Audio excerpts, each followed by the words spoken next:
क्या सच है क्या तुम खुद को जानते हो? क्या सच है क्या तुम खुद को जानते हो? चेहरा खुद का देख क्या पहचानते हो? एम्प्लॉयमेंट देना कोई बड़ी बात नहीं है, पैसा आपके पास है, आप एम्प्लॉयमेंट दे दो, लेकिन आप उसको ये मत फील कराओ कि वो आपका एम्प्लॉई है, वो आपका साथी है, क्योंकि वो उसकी मेहनत पे आप कमा रहे हो। योगी जी को जानता हूँ, दुनिया उनको महाराज जी बोलती है, मैं उनको सर बोलता था, और जो भी था उनकी इज्जत आज भी है। और इसलिए नहीं क्योंकि वो मुख्यमंत्री है, इसलिए क्योंकि वो अच्छे इंसान हैं। जितने दिन मैं उनके साथ रहा, मैंने उनको कभी भी नहीं देखा कि उन्होंने किसी व्यक्ति के लिए सिर्फ इस भेदभाव में की होगी कि ये सपा का है, ये कांग्रेस का है, ये बसपा का है। उनके अंदर ये चीज़ है ही नहीं। मुझे इस जीवन को 100% देना है, तभी तो मैं उससे एक्सपेक्ट कर सकता हूँ मुझे 100% दे दो। हम तो बैठे हुए हैं घर में रजाई ओढ़ करके, हम पास हो जाएं, कैसे होगा?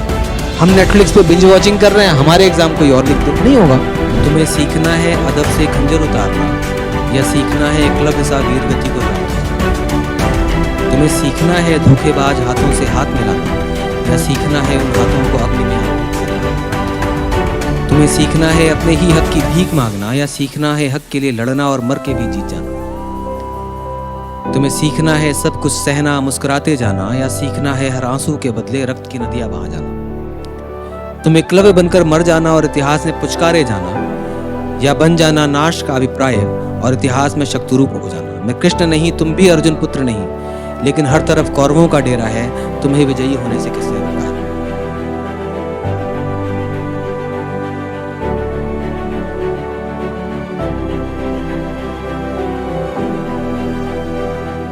Welcome to Mr. Nikhil Srivastava and our curious guest and all senior members of the Rama University at our show Startup Suffer by Alok Pandey, episode 3. Although जितना क्यूरियस आप हो जानने के लिए, उतना मैं भी, क्योंकि मेरी भी ये फर्स्ट मीटिंग है सर के साथ में। मेरी बहुत शॉर्ट डिस्कशन हुए हैं, तो कुछ क्वेश्चंस तो आपके भी हैं जो आपकी तरफ से होंगे, और मेरे भी उतने ही क्यूरियसिटी से मैं पूछने जा रहा हूँ, क्योंकि मेरे को भी कुछ नए वर्ड्स हैं जो मैंने आपका इंट्रो पढ़ा हुआ उसमें कुछ कॉइन किए हैं, और मैं जानना है कि वो चीज़ें क्या हैं। तो हालांकि ऑल्दो इंट्रोडक्शन हो गया, फिर भी मैं दोबारा से एक इंट्रोडक्शन कर देता हूँ कि क्या क्या कहाँ कहाँ पर आप ओनरशिप रख रहे हैं, कहाँ पर आप एंगेजमेंट्स हैं, आपके प्रोफेशनल एंगेजमेंट कैसे हैं। तो now let me introduce first the mister Nikhil Shrivastava is a innovator, media entrepreneur. ये मेरे लिए एक नया वर्ड है, media entrepreneur, founder War Room, Half Circle Media and Modify Foundation. Sir बिल्कुल क्विकली मैं क्वेश्चन ले रहा हूँ आपसे। सर ये हाफ सर्किल मीडिया बड़ा सा इंटरेस्टिंग सा नाम है, ये क्या, इसका वजह क्या है? चलिए, ये कोई नया सवाल नहीं है मेरे लिए। हाँ, I know. Half circles media का जो जन्म हुआ था वो 2015 नवंबर की किसी शाम में हुआ था, और इत्तफाकन हम लोग मैं और मेरे को फाउंडर जो शुरुआत में थे, तो he is no longer the part of the company, but we were just crossing by a round about and discussing कि हमारी कंपनी का नाम क्या होना चाहिए, क्या रखेंगे अपनी कंपनी का नाम। सो बस मुझे लगा कि यार हमारी ज़िंदगी का जो सर्किल है ना वो पूरा नहीं है, इसी तरह किसी की भी सर्किल पूरा नहीं है, हर किसी को एक कंप्लीटिंग पार्ट चाहिए होता है। अब आप इस फिलॉसफी को किसी भी लाइफ के किसी भी एस्पेक्ट में उठा के रखिए, चाहे वो हम अगर दोस्ती देखें, हम माँ बाप को देखें, अपने भाई बहन हों, भाई हों, या फिर जब आप लाइफ के कंपेनियंस चुनते हैं तब आपकी देखिए, तो कहते हैं ना इट्स अ फुल सर्किल तभी होता है जब आपके साथ कोई जुड़ता है। इसी तरह से जब कोई बिजनेसेस होते हैं तो उनको भी एक सपोर्टिंग सिस्टम चाहिए होता है कि हमने तो ये यूनिवर्सिटी बना दी, स्टूडेंट्स के बिना यूनिवर्सिटी का क्या है, टीचर्स के बिना यूनिवर्सिटी का क्या है, टीचर्स और स्टूडेंट्स चाहिए। तो इसी तरह से बहुत सारे चीज़ें होती हैं जो आपस में कंबाइंड होकर के ही पूरी होती हैं। तो जो हाफ सर्किल है वो हमने इस फिलॉसफी के साथ बनाया था कि we are the completing half of your circle. That means half हम लोग हैं और हाफ हमारे हाफ जिनके तो लिए हम आप काम हैं ही, कर रहे हैं। Nice, very half nice. तो आप हैं ही, हम आधे अधूरे हम पूरा कर देंगे। Very nice. And second is जो मैं बहुत मैं जानने के लिए क्यूरियस हूँ, ये डिजिटल वॉर रूम का जो कॉन्सेप्ट है, जो शायद आपने, जो मुझे लगा कि वो शायद आप ही ने इनिशिएट किया हुआ है, वो क्या एक्चुअल में होता है, उसका पर्पस क्या होता है? So digital war room is a very new concept in the Indian electoral system. Not electoral बल्कि कहेंगे political system. Because हमारी कंपनी ने political system में बहुत काम किया, extensively काम किया और कर रहे हैं लगातार।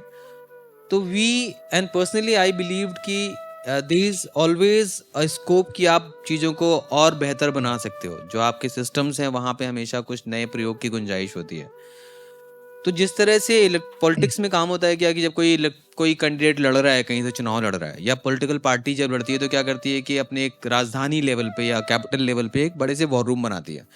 वहाँ पे उनके 5-6 वर्टिकल्स होते हैं जिस पे काम होता है कि एक रिसर्च विंग होती है, एक कंटेंट विंग होती है, then there be a data wing जहाँ डेटा एनालिसिस हो रही होती है, तमाम सारे सर्वेज होते हैं, कैंपेन्स की मॉनिटरिंग एंड कैंपेन्स की एग्जीक्यूशन का प्लान वो हो रहा होता है।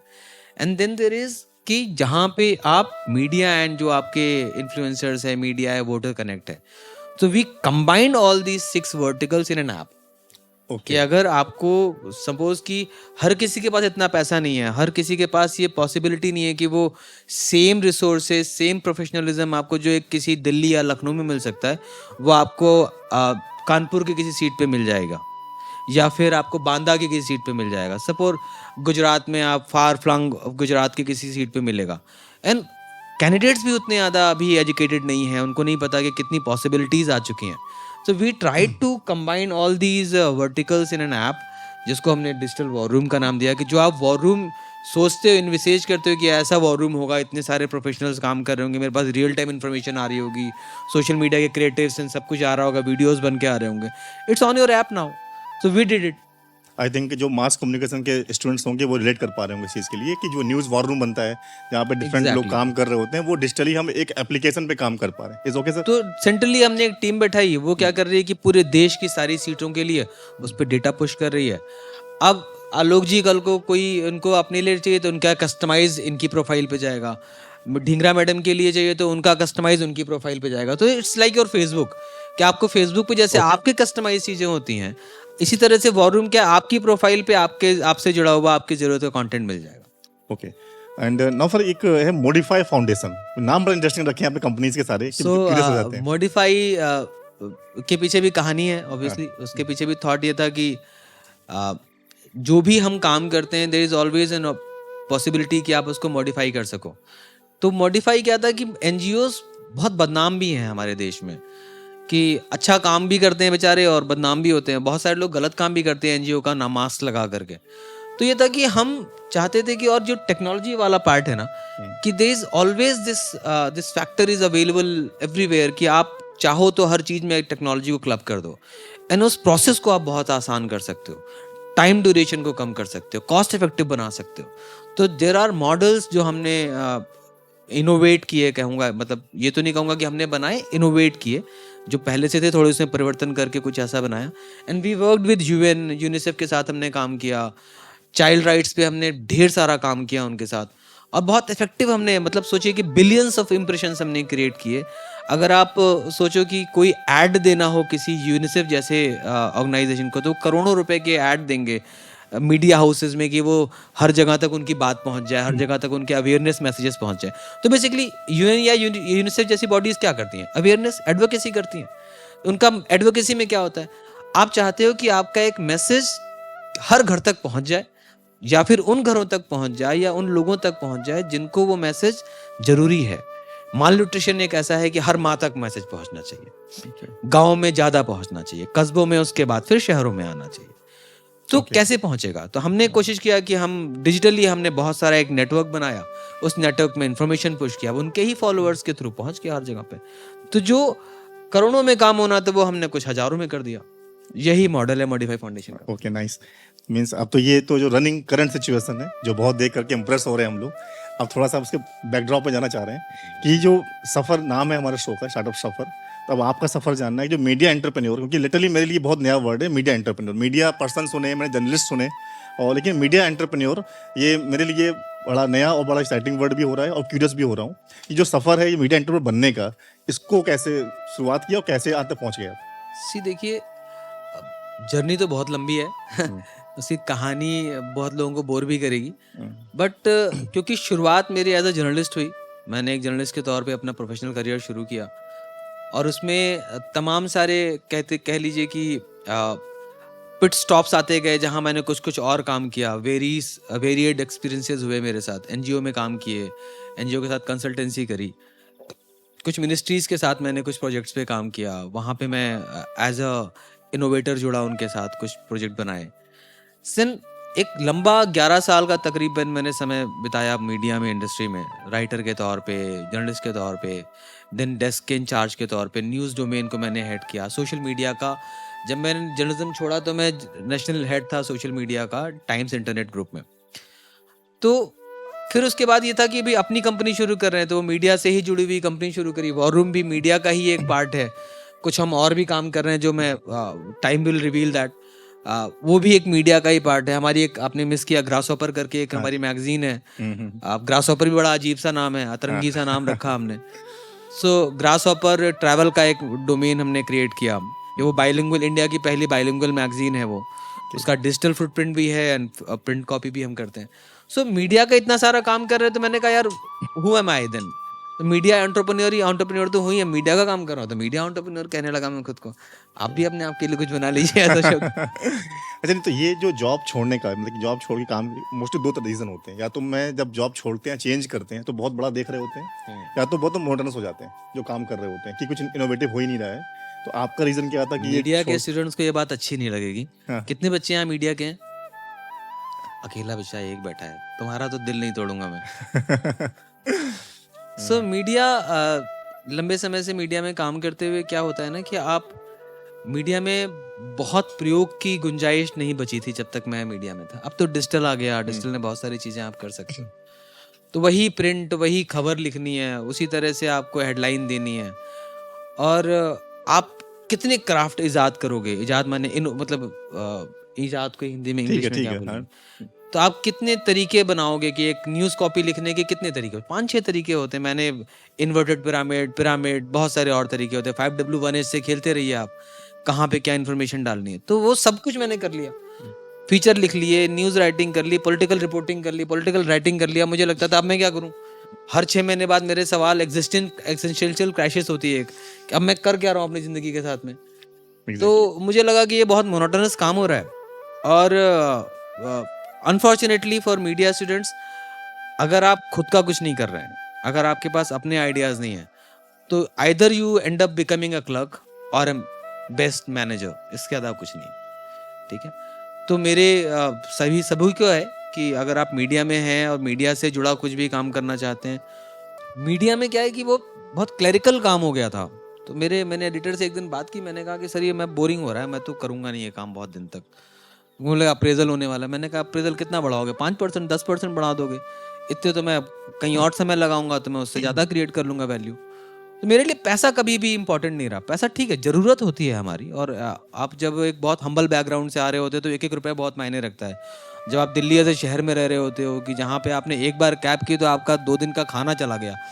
तो वो हम लोग तो वो एक एक पैसा बचा के नौकरी कर रहे थे कि महीने के अंत में तो 4 दिन ऐसे होते थे कि बस रोटी और दाल, वो भी घर में बना ली, या तो दाल चावल खिचड़ी बनाते थे हम लोग। हम 2-3 साथी साथ में रहते थे। और अब आप लोग तो शायद हो सकता है थोड़े प्रिविलेज्ड हो, नहीं होगा तो आप में से भी कुछ बच्चे ऐसे होंगे। सो वो हमने टाइम देखा है, तो हमें लगता था कि यार ये टाइम का ना बहुत वैल्यू है। अगर हमने टाइम को अपने हाथ से जाने दिया तो फिर बहुत मुश्किलात आएंगी। और हमारे पीछे तो ना कोई गॉडफादर खड़ा है, ना पापा ने मकान खरीद के दिया हुआ है, ना गाड़ी दी हुई है, रहेंगे कहाँ? तो खुद ही जो करना है करना है। सो ये बहुत सारे इस तरह के सवाल थे जब मुझे लगा कि अब इट्स 10-11 साल हो गए, मीडिया में तमाम सारे लोग जान गए। और एक मीडिया का जब भौकाल होता है ना, यूपी में भौकाल एक शब्द यूज़ करते हैं, वो भौकाल बहुत दिनों तक रहता है नहीं कि आपके मीडिया पे प्रेस लिखा लिया, गाड़ी पे पुलिस वाला रोकेगा नहीं, क्या करोगे उसका? अरे दे दो 10 रुपये पार्किंग के, पुलिस वाले को मान जाओ, रेड लाइट मत तोड़ो, क्या फ़ायदा इससे? तो वो मेरे जहन में कभी रहा ही नहीं कि छोटे छोटे भौकाल टाइट करके कहीं कुछ अपना बनाना है। आप अपनी लकीर इतनी लंबी खींचिए कि लोग उस पर चलना पसंद करें कल को। तो वो एक सपना था। और मीडिया में बहुत सारे, जैसे आप हर समाज में हर तरह के लोग होते हैं, अच्छे होते हैं, बुरे होते हैं, कुछ बहुत ही बुरे होते हैं। मीडिया में बहुत बुरे लोग भी थे, और मेरा साबका अच्छे लोगों से ही पड़ा और बहुत बुरे लोगों से कुछ भी पड़ गया। तो उन्होंने मुझे ये बात का एहसास करा दिया कि भैया तुम्हारे लिए तो नहीं है मीडिया इंडस्ट्री, और या तो तुम फ्रस्ट्रेट हो जाओगे और ऐसे टाइम पे नौकरी छोड़ोगे जहाँ बच्चे परिवार हो गया, तो फिर आप नौकरी भी नहीं छोड़ पाओगे, उसी में घिस घिस के मर जाओगे फिर। तो मैंने सोचा कि अब ये हो गया, अब अपना कुछ करेंगे, भले ही उसमें सूखा खा लेंगे, लेकिन नौकरी देने वाले बनेंगे, नौकरी करने वाले नहीं बनेंगे। तो शायद वही एक सबसे बड़ा कीड़ा था जिसने मजबूर कर दिया कि कुछ करो। नौकरी छोड़ दी उस दिन हमने, सबैटिकल लिया। और सबैटिकल इसलिए लिया कि सबैटिकल टर्म से आप लोग वाकिफ हैं? नहीं, आप बताना चाहेंगे प्लीज। सबैटिकल एक टर्म होता है जहाँ पे आप कहीं नौकरी कर रहे हैं तो आपके टाइम में क्या होता है, 6 महीने का, 1 साल का एक ब्रेक ले लेते हो, तो आप उस नौकरी पे रहते हो लेकिन वहाँ से आपको सैलरी नहीं मिलती। आप समझ लो एक लीव विदाउट पे का सिस्टम होता है। बट आप सबैटिकल के बाद रिज़ाइन कर सकते हो, छोड़ सकते हो। बट मैंने रिज़ाइन किया। मेरे एडिटर्स मुझे पता नहीं क्यों इतना मानते थे कि वो कहें नहीं तुम्हें तो जाना ही नहीं है। मैंने उनको बताया नहीं कि मैं अपना पॉलिटिकल स्टार्टअप शुरू कर रहा हूँ, क्योंकि पहला हमारा प्रोजेक्ट पॉलिटिकल था और वो एकदम धुर विरोधी थे उस पॉलिटिकल आइडियोलॉजी के जिसके लिए हम काम करने जा रहे थे। तो मैं उनको सच भी नहीं बता पा रहा था कि सर मैं तो आपके विरोधी पार्टी के लिए काम करने जा रहा हूँ।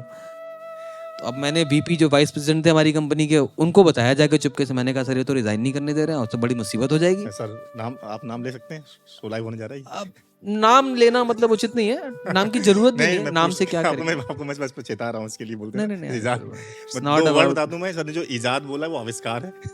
इजाद ठीक है? में थोड़े और थोड़े जो- से वो हाँ, लखनवी और जो जेहन जुबान है मेरी। और जो जेहन है वो है अंतरात्मा बोल सकते हो, कॉन्शियस बोल सकते हो उसको आप। ठीक तो है। आप लोग इतना तो आता होगा आप लोग को, जहन, हाँ, इजाद, थोड़ी थोड़ी चीजें। आजकल। अच्छा सर, एक चीज़ है जो मैं थोड़ा सा कॉन्ट्रडिक्ट करूंगा यहाँ पर। जैसे आप जब एम्प्लॉय थे तब भी एक एम्प्लॉयर के पास काम कर रहे थे, अब आप एम्प्लॉयर हो गए हो, अब एम्प्लॉयज़ आपके पास आएंगे। तो अब पहले हम उसी आइडियोलॉजी को डिनाई कर रहे हैं कि हम काम नहीं करेंगे, फिर हम कैसे आस करेंगे कि आप हमारे पास आके नहीं, जॉब करो। बात फर्क है ना, बात हाँ। ट्रीटमेंट का फर्क है, एनवायरनमेंट का फर्क है। अगर हम एक एनवायरनमेंट अच्छा नहीं बना रहे हैं तो किस बात के एम्प्लॉयर हैं आप? एम्प्लॉयमेंट देना कोई बड़ी बात नहीं है, पैसा आपके पास है, आप एम्प्लॉयमेंट दे दो।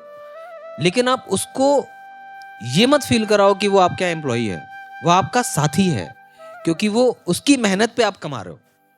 असल में तो मेहनत वो कर रहा है ना।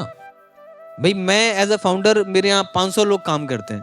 क्या 500 लोग का काम मैं अकेले कर सकता हूँ? नहीं कर सकता हूँ, कोई भी नहीं कर सकता। ये टाटा बिरला जितने भी बने या जितनी भी बड़ी बड़ी कंपनियां बनी वो कैसे हैं? और आपने सुना होगा सूरत का एक व्यापारी अपने अपने मेंबर्स, अपने जो एम्प्लॉइज हैं उनको कार देता है, कभी कुछ हो, कुछ और अच्छे क्यों करते हैं वो ऐसा? वो मीडिया में हो सकता है आने के लिए कुछ उनका एक वो रहता होगा, लेकिन वो ये भी एक शो करते हैं कि मेरे लिए मेरे एम्प्लॉइज की वैल्यू है, वो मेरे एक पार्ट है, मेरे एक जर्नी के, मेरी बीइंग के, मेरे एग्जिस्टेंस के पार्ट है। तो मेरा जो विरोध था वो इस बात से था कि तुम कैसे ट्रीट करते हो अपने एम्प्लॉइज को, तुम क्या एनवायरनमेंट दे रहे हो, मुझे सिखा क्या रहे हो? अगर तुम मेरे बॉस बन के बैठे हो क्योंकि तुम मुझसे सीनियर हो तो you don't have a right to be my boss. ठीक है, just because you are my elder in age, ये जो एक हमारी सोसाइटी का एक संस्कार, ठीक है आप संस्कार अपनी जगह होने चाहिए, बट आप मुझसे 2 साल बड़े हैं इसलिए मेरे सीनियर नहीं हो सकते। आपका मेरी जिंदगी में कितना लर्निंग आप मेरे को दे रहे हो, या आपने मेरे से बड़े होने का फर्ज क्या निभाया, तो वो बड़ा है ना जो मुझे कुछ सिखा रहा है। जिसने वो जो गलतियां 4 उसने की थी वो मुझे करने से रोकेगा, या जो उसने गलत चीजें महसूस करी वो आपको बचाएगा कि मुझे अगले से नहीं करना है। तो मेरे जो एक्सपीरियंसेस थे वो थोड़े से खट्टे थे। खट्टे क्या, सबके ही होते कि कभी भी लीव मना कर दे रहे हैं कि अब दिवाली पे घर नहीं जाना है। अबे ऐसे कैसे होगा भाई, दिवाली पे घर नहीं जाएंगे? तो अब बीमार हो तो नहीं, ऑफिस आके काम करो। बीमार पे कैसे कोई काम करेगा? तो वो जो छोटी छोटी चीजें थी, या फिर आपकी सैलरी डिडक्ट कर लेना, बहुत छोटी छोटी चीजें होती है लेकिन आपके मन पे गहरा असर छोड़ती हैं चीजें। ये जो मेंटल इलनेस होने लगी आज के समाज में, क्या है कि हम सेंसिटिव हो गए चीज़ों को लेकर के। अब आप छोटी छोटी चीज़ें बोलोगे बुरा मान जाता है आदमी, कह नहीं पा रहा है, वो अंदर लिए लिया, कभी एंग्जाइटी हो जा रही है, कभी वो डिप्रेशन में चला जा रहा है। तो ये जो ना कहने वाला होता है कि आप एटमॉस्फेयर नहीं दे रहे हो कि वो कुछ बोल सके, बच्चा अपने मन की कह सके, अपने मन का कर सके। तो मेरी ऑर्गेनाइजेशन में फॉर्चुनेटली मैंने एक ऐसा एटमॉस्फेयर, आपने कहीं सुना होगा दिवाली पे 3 दिन की 4 दिन की छुट्टी होती है, मेरे यहाँ 3 दिन छुट्टी दी जाती है। सिर्फ दिवाली नहीं, दिवाली के 1 दिन पहले लो, दिवाली के 1 दिन बाद भी लो। हमारी नोएडा टीम ने तो 5 दिन की छुट्टी ली है। मुझे कोई फर्क नहीं पड़ता कि तुम छुट्टी कितनी लो, काम करो, बस रिस्पॉन्सिबल रहो अपनी जिम्मेदारियों को लेकर के। दैट मीन्स जब आप एंटरप्रेन्योर हैं तो वो जो आपके एक्सपीरियंस थे उनको कतई भी रिमूव किया हुआ है अपने आने वाले स्टाफ के लिए। दैट मीन्स मेरा कहने का ये था, पूछने का मतलब था, मैं भी एग्री करता हूँ आपकी बात से कि ये जो एंटरप्रेन्योर, ये नहीं बोल रहा सब लोग एंटरप्रेन्योर हो जाओ, मैं कहता हूँ एंटरप्रेन्योर अप्रोच डेवलप करना अपने एम्प्लॉयज में भी बहुत जरूरी है, जिससे कि को कंपनी बिना एम्प्लॉय की चलेगी नहीं। अकेले आप भी नहीं कर सकते, अकेले मैं भी काम नहीं कर सकता हूँ। बट क्या है, जब तक एम्प्लॉय नहीं समझेगा कि एंटरप्रेन्योर अप्रोच क्या होती है, उसके प्रॉब्लम्स क्या है, और वही हमारे लिए भी है कि हम तब तक एम्प्लॉय के लिए समझ नहीं पाते हैं कि उनकी प्रॉब्लम्स क्या है। ये टू वे देखिए, गेम है। हर कोई ना एम्प्लॉयर हो सकता है ना एम्प्लॉय हो सकता है। हमें ये खुद समझना होता है कि हम क्या हैं, हमारी तासीर क्या है। तासीर मतलब बेसिक कंपोजिशन हमारी हमारी एग्जिस्टेंस का क्या है, हमारी पर्सनालिटी का क्या है। कुछ लोग होते हैं जिनको कुछ लोगों के साथ काम करना पसंद नहीं होता, तो वो क्या, उनको कुछ ऐसा चूज करना चाहिए जहाँ पे वो सिंगल हैंडेडली कुछ करे। चेस प्लेयर्स होते हैं, बैडमिंटन प्लेयर्स होते हैं, उनको टीम में नहीं खेलना है, सिंगल आप खेलो। चेस प्लेयर में आपको सिंगल खेलना है। बहुत सारे और काम है जहाँ पे आप यूट्यूबर बन जाओ, सिंगल काम करना है। अब इंस्टाग्रामर बन जाओ, सिंगल काम करना है। जो टीम एफर्ट्स करने होते हैं, मैं टीम वाला बंदा था, मेरे अंदर सिंगल वाले गुण थे, कुछ कुछ ऐसे थे, तो मैंने सारी चीजें कर ली। नाइस। तो सर अब मैं आता हूँ उसमें कि सबसे जो मोस्ट प्रेस्टिजियस क्लाइंट्स जो अभी तक डील किया है आपने। मुझे लगता है कि बहुत इरेलीवेंट सवाल है, लेकिन हाँ। सारे ही क्लाइंट प्रेस्टिजियस होते हैं। अगर आप स्केल में देखेंगे, साइज में देखेंगे, तो मैं कहूँगा योगी आदित्यनाथ। मैंने उनके साथ 2 साल काम किया as a social media head. तो वो मेरे लिए लर्निंग का बहुत बड़ा, हर तरह से पॉजिटिव नेगेटिव दोनों। अच्छा, तो मैं इसलिए पूछ रहा हूँ क्योंकि योगी आदित्यनाथ जी का नाम आप ले रहे हो। मैं क्यों पूछा है, क्योंकि उनका जो इंडिया को 1 ट्रिलियन इकोनॉमी बनाना है, उसके लिए यूपी का बहुत बड़ा कंट्रीब्यूशन होना जरूरी है। और तो स्टार्टअप इकोसिस्टम को मैं बहुत ही प्रिवेल करता हूँ, तो मैं इसलिए पूछ रहा हूँ उनका क्या विजन है जो हमको दिख रहा है। अब ये मैं नाम भले मैं कट कर दूंगा, बाद में बोलेंगे कि जो विजन हमको रिफ्लेक्ट होता है, लिटरली वो ऑन ग्राउंड या बैकड्रॉप पे वो होता है। देखिए, जितना मैं योगी जी को जानता हूँ, और मैं, दुनिया उनको महाराज जी बोलती है, मैं उनको सर बोलता था, और जो भी था उनकी इज्जत आज भी है। और इसलिए नहीं क्योंकि वो मुख्यमंत्री हैं, इसलिए क्योंकि वो अच्छे इंसान हैं। जितने दिन मैं उनके साथ रहा, मैंने उनको कभी भी नहीं देखा कि उन्होंने किसी व्यक्ति के लिए सिर्फ इस भेदभाव में की होगी कि ये सपा का है, ये कांग्रेस का है, ये बसपा का है। उनके अंदर ये चीज है ही नहीं। ये जो हिंदू मुस्लिम होता है, ये उनके लिए है ही नहीं। दूर से मीडिया में एक छवि बनी हुई है, वो ठीक है। जितना टाइम मैंने उनके साथ काम किया, ही इज, जो कहते हैं ना, राम राज्य वाले कॉन्सेप्ट को लेकर चलने, he is true bearer of Ram राज्य। तो वो ऐसा व्यक्ति इस प्रदेश को मिला है, तो ये बहुत अच्छा है इस देश के लिए। प्रदेश, आप सोचो ना कि लॉ एंड ऑर्डर की क्या सिचुएशन थी इस प्रदेश में। दैट मीन्स मतलब ये है कि मैं इसलिए पूछ रहा हूँ, ऑलरेडी वो रडार पे रहते हैं क्योंकि उनका जो He dressing is sense very है hard उसकी working. वजह से। अब मुझे याद है कि वो 11:30 बजे रात में फोन आता था, मुख्यमंत्री जी मीटिंग के लिए बुला रहे हैं। हम खाना खाने बैठे ही थे कि वापस भागो। नाइस। तो वो खुद भी तो मेहनत कर रहे हैं, हमें किस बात का चिंता होनी चाहिए। जो मुख्यमंत्री आपका इतने बड़े पद पे बैठा है, वो अगर आपके साथ मीटिंग करने के लिए तैयार है, तो हु आर यू टू से नो।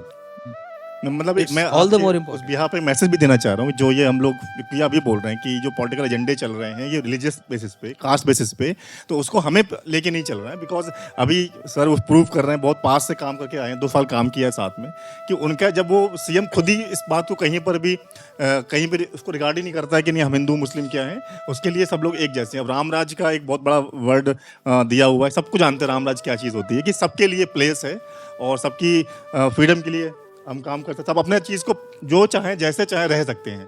और जब जिस स्टेट का सीएम ये सोच के रखता हो, तो हम लोग पता नहीं क्यों आपस में बट परेशान मैं यहाँ पे एक बात और कहूंगा। देखिए, लॉस्ट इन ट्रांसलेशन एक शब्द होता है, लॉस्ट इन ट्रांसलेशन भी एक शब्द होता है। तो यहाँ पे जो मेरी बात है वो लॉस्ट इन ट्रांसलेशन ना हो जाए, इसलिए मैं आपको क्लैरिफाई करूँ। There is a huge difference between a leader and the government. I am talking about the leader, I am not talking about the government. Government के अपने तौर तरीके होते हैं काम करने के। गवर्नमेंट के बहुत सारे फंक्शनरीज होते हैं, बहुत सारे वर्टिकल्स होते हैं, बहुत सारे पिलर्स होते हैं जिस पे गवर्नमेंट खड़ी होती है। वो सब्जेक्टिव है। ओके। बट दिस, जो मेरा व्यक्तिगत अनुभव है, वो सिर्फ और सिर्फ योगी जी के लिए है कि वहाँ पे वो व्यक्ति बहुत ईमानदार, बहुत ही हार्ड वर्किंग है। इसमें मुझे कोई संशय नहीं है। इसके लिए भी हम क्लैप कर सकते हैं एक बार अपने सीएम के लिए एटलीस्ट। अच्छा, तो अच्छा वही जो मोस्ट प्रेस्टिजियस क्लाइंट्स बोला, उसको मैं थोड़ा घुमा के पूछ लेता हूँ, पहले आपको बताना आसान हो जाएगा कि ऐसा कौन सा क्लाइंट है जिससे काम करने में बड़ा मजा आएगा, फिर फन है, इसकी मतलब कोई प्रेशर नहीं है। जैसे मैंने कहा कि 11 बजे खाने की बुला लिया, बट वो प्रेशर नहीं है, मतलब काम में मजा आ रहा था उसमें। देखिए, इसमें 2 तरह के आंसर हो सकते हैं। एक बहुत सीधा सा जवाब दे दूं, कोई मैं क्लाइंट का नाम ले लूं। हाँ जी, हाँ। दूसरा तरीका ये है कि मैं आपको ये बताऊं कि वो मजा क्रिएट कैसे होता है। वो मजा ऐसे नहीं क्रिएट होता है क्लाइंट अच्छा है, क्लाइंट मजेदार नहीं होता है, आपको उस काम को करने का तरीका मजेदार होता है। तो क्लाइंट हमेशा क्या चाहता है, आप तो काम करते हैं, आपको पता होगा। जितने भी लोग एंटरप्रेन्योरियल जर्नी को थोड़ा बहुत भी समझते होंगे, वो जानते होंगे कि क्लाइंट क्या चाहता है। क्लाइंट चाहता है उसका एक पेन पॉइंट है या मल्टीपल पेन पॉइंट्स हैं, आप उसको सॉल्व कर दो। यही तो चाहता है कोई भी क्लाइंट। रामा यूनिवर्सिटी ने इतना बड़ा बिल्डिंग खड़ा कर दिया, उन्होंने क्या, टीचर से क्या उम्मीद है कि वो अच्छा टीचर्स पढ़ाएं स्टूडेंट्स को, स्टूडेंट से क्या उम्मीद है कि वो कंडक्ट ठीक रखें, अच्छा आप स्कोर करें, अच्छा प्लेसमेंट हो जाए, उनका नाम होगा। सिमिलरली जब हम किसी क्लाइंट के साथ काम करते हैं तो उनके डिफरेंट पेन एरियाज होते हैं, तो हमारे ऊपर ये ओनस रहता है कि हम उनके लिए कैसा सोल्यूशन लेके जा रहे हैं। अगर हम उसको मूर्ख बना रहे हैं सिर्फ पैसा कमाने के लिए, तो क्या होगा, आप ना वो क्लाइंट को खुश रख पाएंगे ना खुद खुश रह पाएंगे, क्योंकि वो क्लाइंट रोज आपको नैग करेगा। नैगिंग एक शब्द होता है, तो नैगिंग से बचने के लिए आपको सोल्यूशंस देने होते हैं। तो मेरी कंपनी का, और मैं ये प्रचार नहीं कर रहा हूँ अपनी कंपनी का, मेरे विजन डॉक्यूमेंट का पार्ट है कि हमें प्रोसेसेस ऐसे बनाने हैं कि शिकायतें ना हों। शिकायतें होंगी तो आप परेशान रहोगे। आप जब सामने वाले को ये फील कराओगे कि यार I understand your pain, I can feel your pain and I am where you are now, ठीक है, तो आप जब एक होता है ना एम्पैथेटिक हो जाते हैं, सिंपैथी एक अलग चीज़ है, एम्पैथेटिक हो जाते हैं, तब आपको सोल्यूशन देना एक डॉक्टर के तौर पे, एक एंटरप्रेन्योर के तौर पे ज़्यादा आसान होता है। तो हमारा सबके साथ अनुभव ये रहता है, कुछ लोग होते हैं थोड़े से, लेकिन ज़्यादातर जगहों पे हमारा बहुत ईजी जर्नी रहती है कि कोई दिक्कत नहीं आती। तो फिर भी अगर आप कहोगे नाम लेना है तो मैं कहूँगा गोवा वाला प्रोजेक्ट, हमारा नाम नहीं ले सकता ऑब्वियसली, बट वो मेरे अब तक के करियर का बहुत मज़ेदार प्रोजेक्ट है जिसमें हम बहुत ढेर सारा काम करते हैं। मुझे 1500 किलोमीटर जाकर 1500 किलोमीटर वापस आना एक दिन में मुझे टायरिंग नहीं लगता, तो वो एनर्जी तो है कुछ कि वो सुबह की फ्लाइट लेके गया, रात की फ्लाइट लेके वापस आ गया, फिर मैं अपनी कार ड्राइव करके एयरपोर्ट से घर भी जा रहा हूँ 50 किलोमीटर, तो मुझे मज़ा आ रहा है उस प्रोसेस में। इसका मतलब है कि there is something that is you know good for you, आप कुछ सीख रहे हो, अच्छा काम कर रहे हो, and then you are delivering something. Okay मतलब उसका एग्जांपल मैं दूं अपनी लाइफ के लिए, जैसे कि बहुत से कॉलेजेस में मैं एसोसिएट हूँ, कई आईटीज में भी एसोसिएट हूँ, मगर मैं जहाँ बैठा हूँ रामा स्टडी में, तो वहाँ पर मुझे एक अलग तरह का सेटिस्फैक्शन हो जाता है, क्योंकि क्या है कि जो सपोर्टिंग स्टाफ है, मेरा मतलब था कि कई बार क्लाइंट बहुत अच्छा रिएक्ट करता है, राइट, और क्लाइंट मतलब काम करवा लेता है। कई बार ऐसा नहीं होता है कि हर बार हम ही कर रहे होते हैं, आप तो सेम हर जगह सर, बट सम टाइम क्या हुआ कि जो क्लाइंट है हमारा, वो यहाँ पे जो सामने को सर्व कर रहे हो, वो कैसा रिस्पॉन्स कर रहा है, आपके काम को ऑनर कर रहा है। कई बार होता है कि पैसे देने वाला काम अलग होता है, बट ऑनर एक जो ऐसा जो पैसे से आप परचेज नहीं कर सकते हैं, तो वो मेरा मतलब था कि वो सेटिस्फैक्शन क्लाइंट से मिलता है। मेरी कंपनी बहुत ज़्यादा काम ही नहीं करती है, बहुत लिमिटेड काम करते हैं, इज्जत वाला काम करते हैं। तो आपकी जवाब यही है कि कम काम करो लेकिन इज्जत से काम करो, तो दैट्स द फिलॉसफी। अच्छा, तो एक जो मैं बताऊं कि मोर सेटिस्फाइंग जो बात हमें लगी, सब कुछ एक तरफ था और मेरे लिए एक लाइन एक तरफ थी, जो आपने बताया कि मैंने करीब 700 से 1000 लोगों को जॉब प्रोवाइड करने के लिए हेल्प किया था। मेरे लिए एक जो लाइन है, मैं अपनी बात अगर बताऊं यहाँ पे, क्योंकि अगर मुझे लगता है कि मैं एक लोगों के लिए जॉब जनरेट कर सकता हूँ तो मैं काम कर देता हूँ, तो ये सेटिस्फैक्शन है। तो मैं उस पर कि वो कैसे किया, वो लाइनअप, ये 700,000 बहुत बड़ी चीज़ होती है, कैसे ये हेल्प किया हुआ है? काम कर रहे हैं तो काम के लिए लोग चाहिए। अब प्रत्यक्ष और अप्रत्यक्ष रोजगार दो तरह के शब्द होते हैं, इनडायरेक्ट एंड डायरेक्ट एम्प्लॉयमेंट। तो डायरेक्ट एम्प्लॉयमेंट में करीब रहे होंगे 400 से 500 लोग, और बाकी अगले 500 लोग इनडायरेक्ट एम्प्लॉयमेंट में रहे होंगे, जिनको आपने एज अ प्रोजेक्ट पे हायर किया कि अभी हमारा कोई इवेंट है 5 दिन का 7 दिन का, मैंने वहाँ पे उनको हायर किया, बट वी पे वेल। तो उनको ये नहीं लगता है कि मैंने उनसे मजदूरी करा ली, उनको अच्छा पैसा दो ताकि वो मन से काम करें और वो 1 घंटा पहले समेट के भागने का ना सोचें। तो जिस तरह से कि भाई हमारे पास डिफरेंट स्टेट्स में काम रहता है, तो हमें टीम लगानी होती है, हम वहाँ डायरेक्टली लोगों को हायर करते हैं। बहुत सारे लोग होते हैं जहाँ पे आपको ऑन प्रोजेक्ट ज़रूरत होती है कि आपको कोई कैमरामैन चाहिए, कोई वॉइस ओवर आर्टिस्ट चाहिए, कोई आपको एंकर चाहिए, तो आप ऑन एंड विन बेसिस आप कर लेते हो। Nice. तो इस तरह से करके बहुत सारे लोग जुड़े हैं। अब जो मैं तुम जो सुनने वाले हो ना, शॉकिंग होने वाला है, ये मैं बता देता हूँ, ठीक है, कि मतलब कि कोई चीज़ पर्सनालिटी जो दिखती है ना, मतलब बोलते हैं ना कोटिंग अलग होती है, वो सबको वही दिखता है। हम लिंक्डइन प्रोफाइल पे वो डालते हैं जो लोग सुनना चाहते हैं, और ये शो का जो मतलब, जो असली जो मतलब है बनाने का, कि उसके पीछे की कहानी क्या है। लिंक्डइन की जो प्रोफाइल पे जो लिखा हुआ है ना, जिंदगी उतनी है ही नहीं, उसके पीछे के 15 साल 20 साल पहले क्या चल रहा था, मुझे वो बताना है, वो सफ़र की बात है। अब जो असली जो सफ़र की मैं बात कर रहा हूँ, ये नीचे वाला सफ़र जो हमारा है, अब मैं उसकी बात करने जा रहा हूँ। अब तक सर ने ऊपर वाले सफ़र की बात करी हुई है। सफ़र ना, एक इंग्लिश में कहावत है, there is no success overnight. Success कभी भी ओवरनाइट नहीं होती।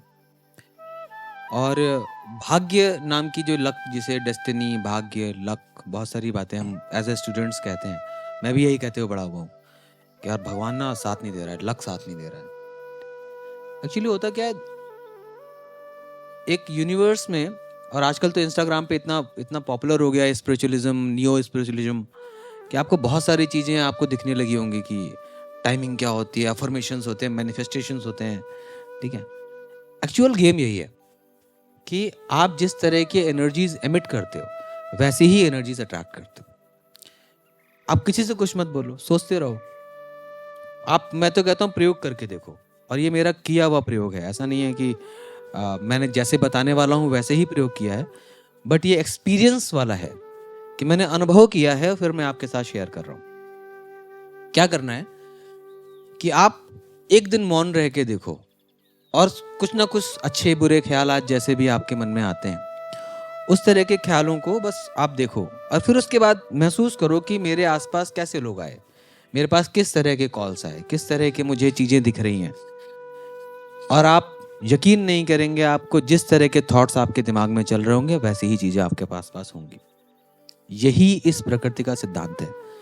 यूनिवर्स एक साइंस है, एनर्जी एक साइंस है। अगर आप साइंस में बिलीव करते हो, रिलीजियस पैटर्न छोड़ दीजिए, अगर आप सिर्फ साइंस की मानेंगे तो ये ध्यान रखिए कि एनर्जीज जैसी आप अपने अंदर फॉर्मुलेट कर रहे हैं वैसी ही एनर्जीज आप अट्रैक्ट कर रहे हैं। तो मेरे साथ भी ऐसा ही कुछ केस था जिसका मुझे बाद में पता चला कि हम एक एनर्जी एमिट कर रहे थे। वो एनर्जी क्या थी कि मुझे कुछ बड़ा करना है। मुझे आज तक नहीं पता वो बड़ा क्या करना है। मुझे ये नहीं पता कि मैंने जो किया है वो क्या बड़ा किया है। और ये मैं सिर्फ इसलिए नहीं कह रहा हूँ क्योंकि मैं एक इस शो पे बैठा हूँ और यहाँ मुझे कुछ अपने नंबर्स बढ़ाने हैं, नहीं। ये जो ख्वाब होते हैं ना, सपने, कि आप कुछ ऐसा करके जाओ इस जिंदगी में, यार एक ही तो जिंदगी है, या तो रोते बिता दो या तो हंसते बिता दो, या फिर ऐसा कुछ करके बिताओ कि आप दूसरों के लिए कुछ छोड़ जाओ, जो लोग कहें कि यार इसने कुछ तो किया था, या फिर उस दूसरों का मन करे कि वैसा कुछ किया जाए। तो जो आप किसी बड़ी हस्ती के बारे में पढ़ते हो ना, चाहे वो मार्गरेट थैचर हो, मार्गरेट थैचर के बारे में पता नहीं कितने लोग जानते होंगे, अब्राहम लिंकन हो, जॉर्ज वाशिंगटन हो, या इंडिया की तमाम सारे, स्वामी विवेकानंद हो, बहुत सारे योगी हुए, जब भी आप इनकी लाइफ को पास से देखोगे तो पाओगे इन लोगों ने कितना रिमार्केबल काम किया है। और उनकी जर्नी एक दिन या एक रात की नहीं थी। उन्होंने अपनी ज़िंदगी खपा दी सिर्फ एक मिशन के पीछे, और उन्होंने ये कभी नहीं सोचा कि उनको उससे क्या मिलने वाला है। जितने भी ग्रेट्स हैं उन्होंने ये सोचा कि हम देने क्या वाले हैं। तो एक ये कह लीजिए कि एक पता नहीं कहाँ से आ गया मेरे मन में कि हमें कुछ करना है और कुछ बड़ा करना है। फिर उस रास्ते पे ये आया कि एक नया थॉट ऐड हुआ कि नौकरी करनी नहीं है, नौकरी देनी है। फिर नौकरी जब देने लगे तो आया कि जो हमने महसूस किया वो दूसरों को महसूस नहीं करना है। फिर हमने सोचा कि मेरी पहली सैलरी आप इमेजिन करो कितनी रही होगी, just guess, any one guess, कितनी रही होगी? सॉरी, बोलो बोलो, कोई शर्माने की बात नहीं, बोलो, आप लोग को तो बोलना चाहिए। हाँ, 10,000। और बताओ कोई? 10 to 20,000। आप इधर से कोई बोलो, इस वाली रेस। हाँ, 6,000। इधर से लास्ट में बोलो आपको 25,000। मेरी पहली सैलरी थी मात्र 50 रुपए। एक बिल पैकर के तौर पे मैं काम कर रहा था अपनी पढ़ाई को फंड करने के लिए, कि मुझे, और मेरी पढ़ाई की फीस कितनी थी आपको बता दूं, 500 रुपए सालाना। मैं लखनऊ के एक सरकारी स्कूल से मैंने पढ़ाई की है जिसका नाम है केकेवी इंटर कॉलेज। आप लोग उसमें, मेरा नाम आज भी कहीं ना कहीं होगा वहाँ पे रिकॉर्ड्स में। मैं कोई कथा नहीं बता रहा हूँ आपको, it's as true as my existence. 2 रुपए की बस के किराए नहीं होते थे हमारे पास कि 2 रुपए के मुझे बस किराया दे करके चारबाग जाना है। इंदिरा नगर में मेरा घर था, और वहाँ से वापस आने के लिए वहाँ एक शिकंजी की दुकान हुआ करती थी, 3 रुपए की शिकंजी देता था वो, और वो 3 रुपए मेरे पास महीने में कभी एक बार होते थे। तो वो जो स्ट्रगल थी ना, वो शिकंजी पीने वाली स्ट्रगल, कि मुझे वो शिकंजी पीनी है और मुझे पास वो 3 रुपए होने चाहिए, वो उसने मुझे डिप्रेस नहीं किया, उसने मुझे मोटिवेट किया कि मेरे पास ये शिकंजी वालों को फंड करने के लिए पैसे होने चाहिए। कभी ऐसे कितने शिकंजी वालों को मैं फंड कर सकता हूँ। जब आप भिखारी देखते हैं ना रोड के किनारे, तो आपके मन में तमाम तरह के भाव आते होंगे। आपकी गाड़ी पे नॉक करते होंगे तो आप इरिटेट होते होंगे, कुछ लोग गाली भी दे देते हैं, धक्का वक्का मार देते हैं कुछ लोग। मेरे मन में पता नहीं क्यों हमेशा ये ख्याल आया कि इनके लिए मैं क्या कर सकता हूँ कि ये यहाँ खड़े होना बंद करें। ये ख्याल नहीं आया कि मैं इनको 10 रुपए दूं या ना दूं। तो एक पैटर्न होता है आपके थिंकिंग का, किसी लोग के डिफरेंट पैटर्न। मेरे पास ये पैटर्न मिला कि मैं सवाल पूछता रहा अपने आप से कि मैं क्या कर सकता हूं। तो जब मैंने इंटरमीडिएट अपना कंप्लीट किया और जब मैं ग्रेजुएशन करने मतलब फर्स्ट ईयर मेरे मेरे टीचर्स ने इसलिए मुझे फेल कर दिया क्योंकि मैं उनके यहाँ कोचिंग नहीं पढ़ता था। सरकारी स्कूल में होता था, अब तो पता नहीं आप लोगों ने कितने लोगों ने पढ़ाई की, बड़ा प्रेशर होता है कि आप जाकर के उनकी कोचिंग में पढ़ो नहीं तो आपको मुझे लिटरली फेल कर दिया। अब मैं 11th में हूँ, मैं पढ़ने लिखने में अच्छा लड़का हूँ, मुझे बड़ा शर्म आया कि मैं घर में बताऊँ क्या जा करके। फिर कहा करके एक विधायक जी हुआ करते थे, उनके पास गए रिक्वेस्ट लेकर एप्लीकेशन, सर मुझे फेल कर दिया, आपके इलाके में ये कॉलेज है। तो 11th का मुझे पता नहीं था कि तब तक कि ये फेल का कोई मायने नहीं है, 12th का असल में होता है खेल। हमने भी कुछ नहीं किया, जाके पढ़ने लगे 12th में। तो उस बीच का जो समय था मुझे लगा अब समर वेकेशन हो गई, क्या करें। साइकिल खरीदने का मन था एक, तो साइकिल खरीदने के लिए 1500 रुपये 1700 रुपये की एक साइकिल थी जो मैं देख के A1 करके एक ब्रांड आता था, उसकी एक साइकिल खरीदनी थी। मैं देख के आया दुकान में 1700 रुपये की साइकिल है। तो मेरा एक दोस्त था जो HSR, तब ये वोडाफोन जो है तब ये HSR होती थी, उसमें वो काम करता था सुपरवाइज़र का। तो मैंने कहा यार मुझे भी कुछ जॉब दे। उसने कहा बिल पैकिंग का काम है, आपको रात में आना होगा। अब रात में सोचिए कि मैं, हालांकि मैं सिर्फ एक ही दिन गया वहाँ पे, उसके पीछे भी एक कहानी है। मैं गया और रात भर मैंने बिल पैकिंग करी और मैं सुबह आया तो मुझे निकलने से पहले उसने 50 रुपये दिए कि ये आपकी दिहाड़ी है आज की। वो 50 रुपये मैंने कभी खर्च नहीं किए, वो कहीं गुम हो गए। वो मैंने एज अ सिंबल रखा था कि आपके पास वो 50 रुपये की कीमत होनी चाहिए। उसकी वैल्यू 50 रुपये नहीं है, उसकी वैल्यू लाइफ है। वो जो आपको रात का एक्सपीरियंस होता है ना कि आप रात में एक एक बिल पैक कर रहे हो, आपको जो बिल आता है ना, अब तो बिल आने बंद हो गए, बड़ा बाकायदा बिल होते थे, फोल्ड होते थे उसमें एकदम, अगर जरा सा होता तो 5 रुपये कट जाते थे उसमें, कि अगर आपने गलती से उसका स्टिक निकल आया उसका तो 5 रुपये माइनस। और मैंने कम से कम 100 बिल पैक किए होंगे तब मुझे 50 रुपये मिले। मेरे पिताजी ने अगले दिन मुझसे ऑलमोस्ट रोते हुए कहा कि तुम्हें क्या इतने बुरे दिन आ गए हैं कि तुम जाकर के बिल। मैंने कहा नहीं, मैं तो बस अपनी पढ़ाई का खर्चा खुद निकालना चाहता हूँ, ऐसा थोड़ी ना है कि मुझे आपसे पैसे नहीं चाहिए या आप मुझे पढ़ाई मेरी अफोर्ड नहीं कर सकते। मैं सोच रहा था कि महीने भर करूँगा, साइकिल खरीद लूँगा।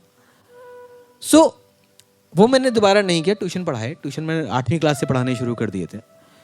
तो जब आप ये सब काम करते हो तो आपके मन में क्या होता है कि आपको सेल्फ रिलायंट होना है, सेल्फ डिपेंडेंट बनना है। तो ट्यूशन पढ़ाने शुरू किए, फिर उसके बाद जर्नलिज्म की फीस खुद पे की। उसके बाद मेरी आंख का एक्सीडेंट हुआ। आप लोग को हो सकता है दिख भी रहा हो, आंख में एक स्क्विंट है थोड़ा सा, जब मैं उधर देखूंगा तो हो सकता है दिखे। मैंने जर्नलिज्म इंस्टीट्यूट में सर को बता रहा था कि कैसे मेरा 1 साल गैप हुआ। इंटरमीडिएट मैंने ठीक ठाक टॉप किया, सरकारी स्कूल से फर्स्ट डिवीज़न, अच्छे नंबर लाना 70% के आसपास। मैथ्स और इंग्लिश में डिस्टिंक्शन लाना, जिसमें मुझे फेल किया गया था उसमें डिस्टिंक्शन आई। और मैं समझता हूँ कि वो सरकारी स्कूल में जहाँ 60% लाना चुनौती होती थी, वहाँ मैं 70% ला रहा हूँ। मुझे लगता था यार यूपी बोर्ड बहुत है, इससे ज़्यादा कुछ नहीं चाहिए जीवन में। और numbers were never meant to be, ठीक है। नंबर्स सिर्फ इसलिए होते हैं कि आपको थोड़ा उनकी कदर रहे, उनका उस रियलिटी में कोई इम्पैक्ट नहीं पड़ता आपकी लाइफ पे। अल्टीमेटली ये पड़ता है कि आप कितना अपने आप को झोंकने वाले हो ज़िंदगी में काम अच्छा करने के लिए। और झोंकने का मतलब नहीं गधे की तरह मेहनत करो, झोंकने का मतलब होता है कि मनसा वाचा कर्मणा, इंग्लिश संस्कृत में एक शब्द आता है, हो सकता है मन से, वाणी से और कर्म से, तीनों से एक चीज़ होनी चाहिए कि मुझे जीवन में क्या अचीव करना है। मुझे इस जीवन को 100% देना है, तभी तो मैं उससे एक्सपेक्ट कर सकता हूँ मुझे 100% दे दो। हम तो बैठे हुए हैं घर में रजाई ओढ़ करके, हम पास हो जाएं, कैसे होगा। हम नेटफ्लिक्स पे बिंज वॉचिंग कर रहे हैं, हमारे एग्जाम कोई और लिख दे, नहीं होगा। सो ये बिंज वॉचिंग वगैरह तो मैं आप सीख पाया हूँ कुछ सालों में। मुझे तो ये तो पता नहीं था ये क्या, कौन सा थ्रोन्स के करके आया था सीरीज, गेम ऑफ थ्रोन्स। मैंने 2020 में देखी, 2015 में आ चुकी थी वो, ठीक है, जब मेरे पास खुद का आईपैड आ गया था।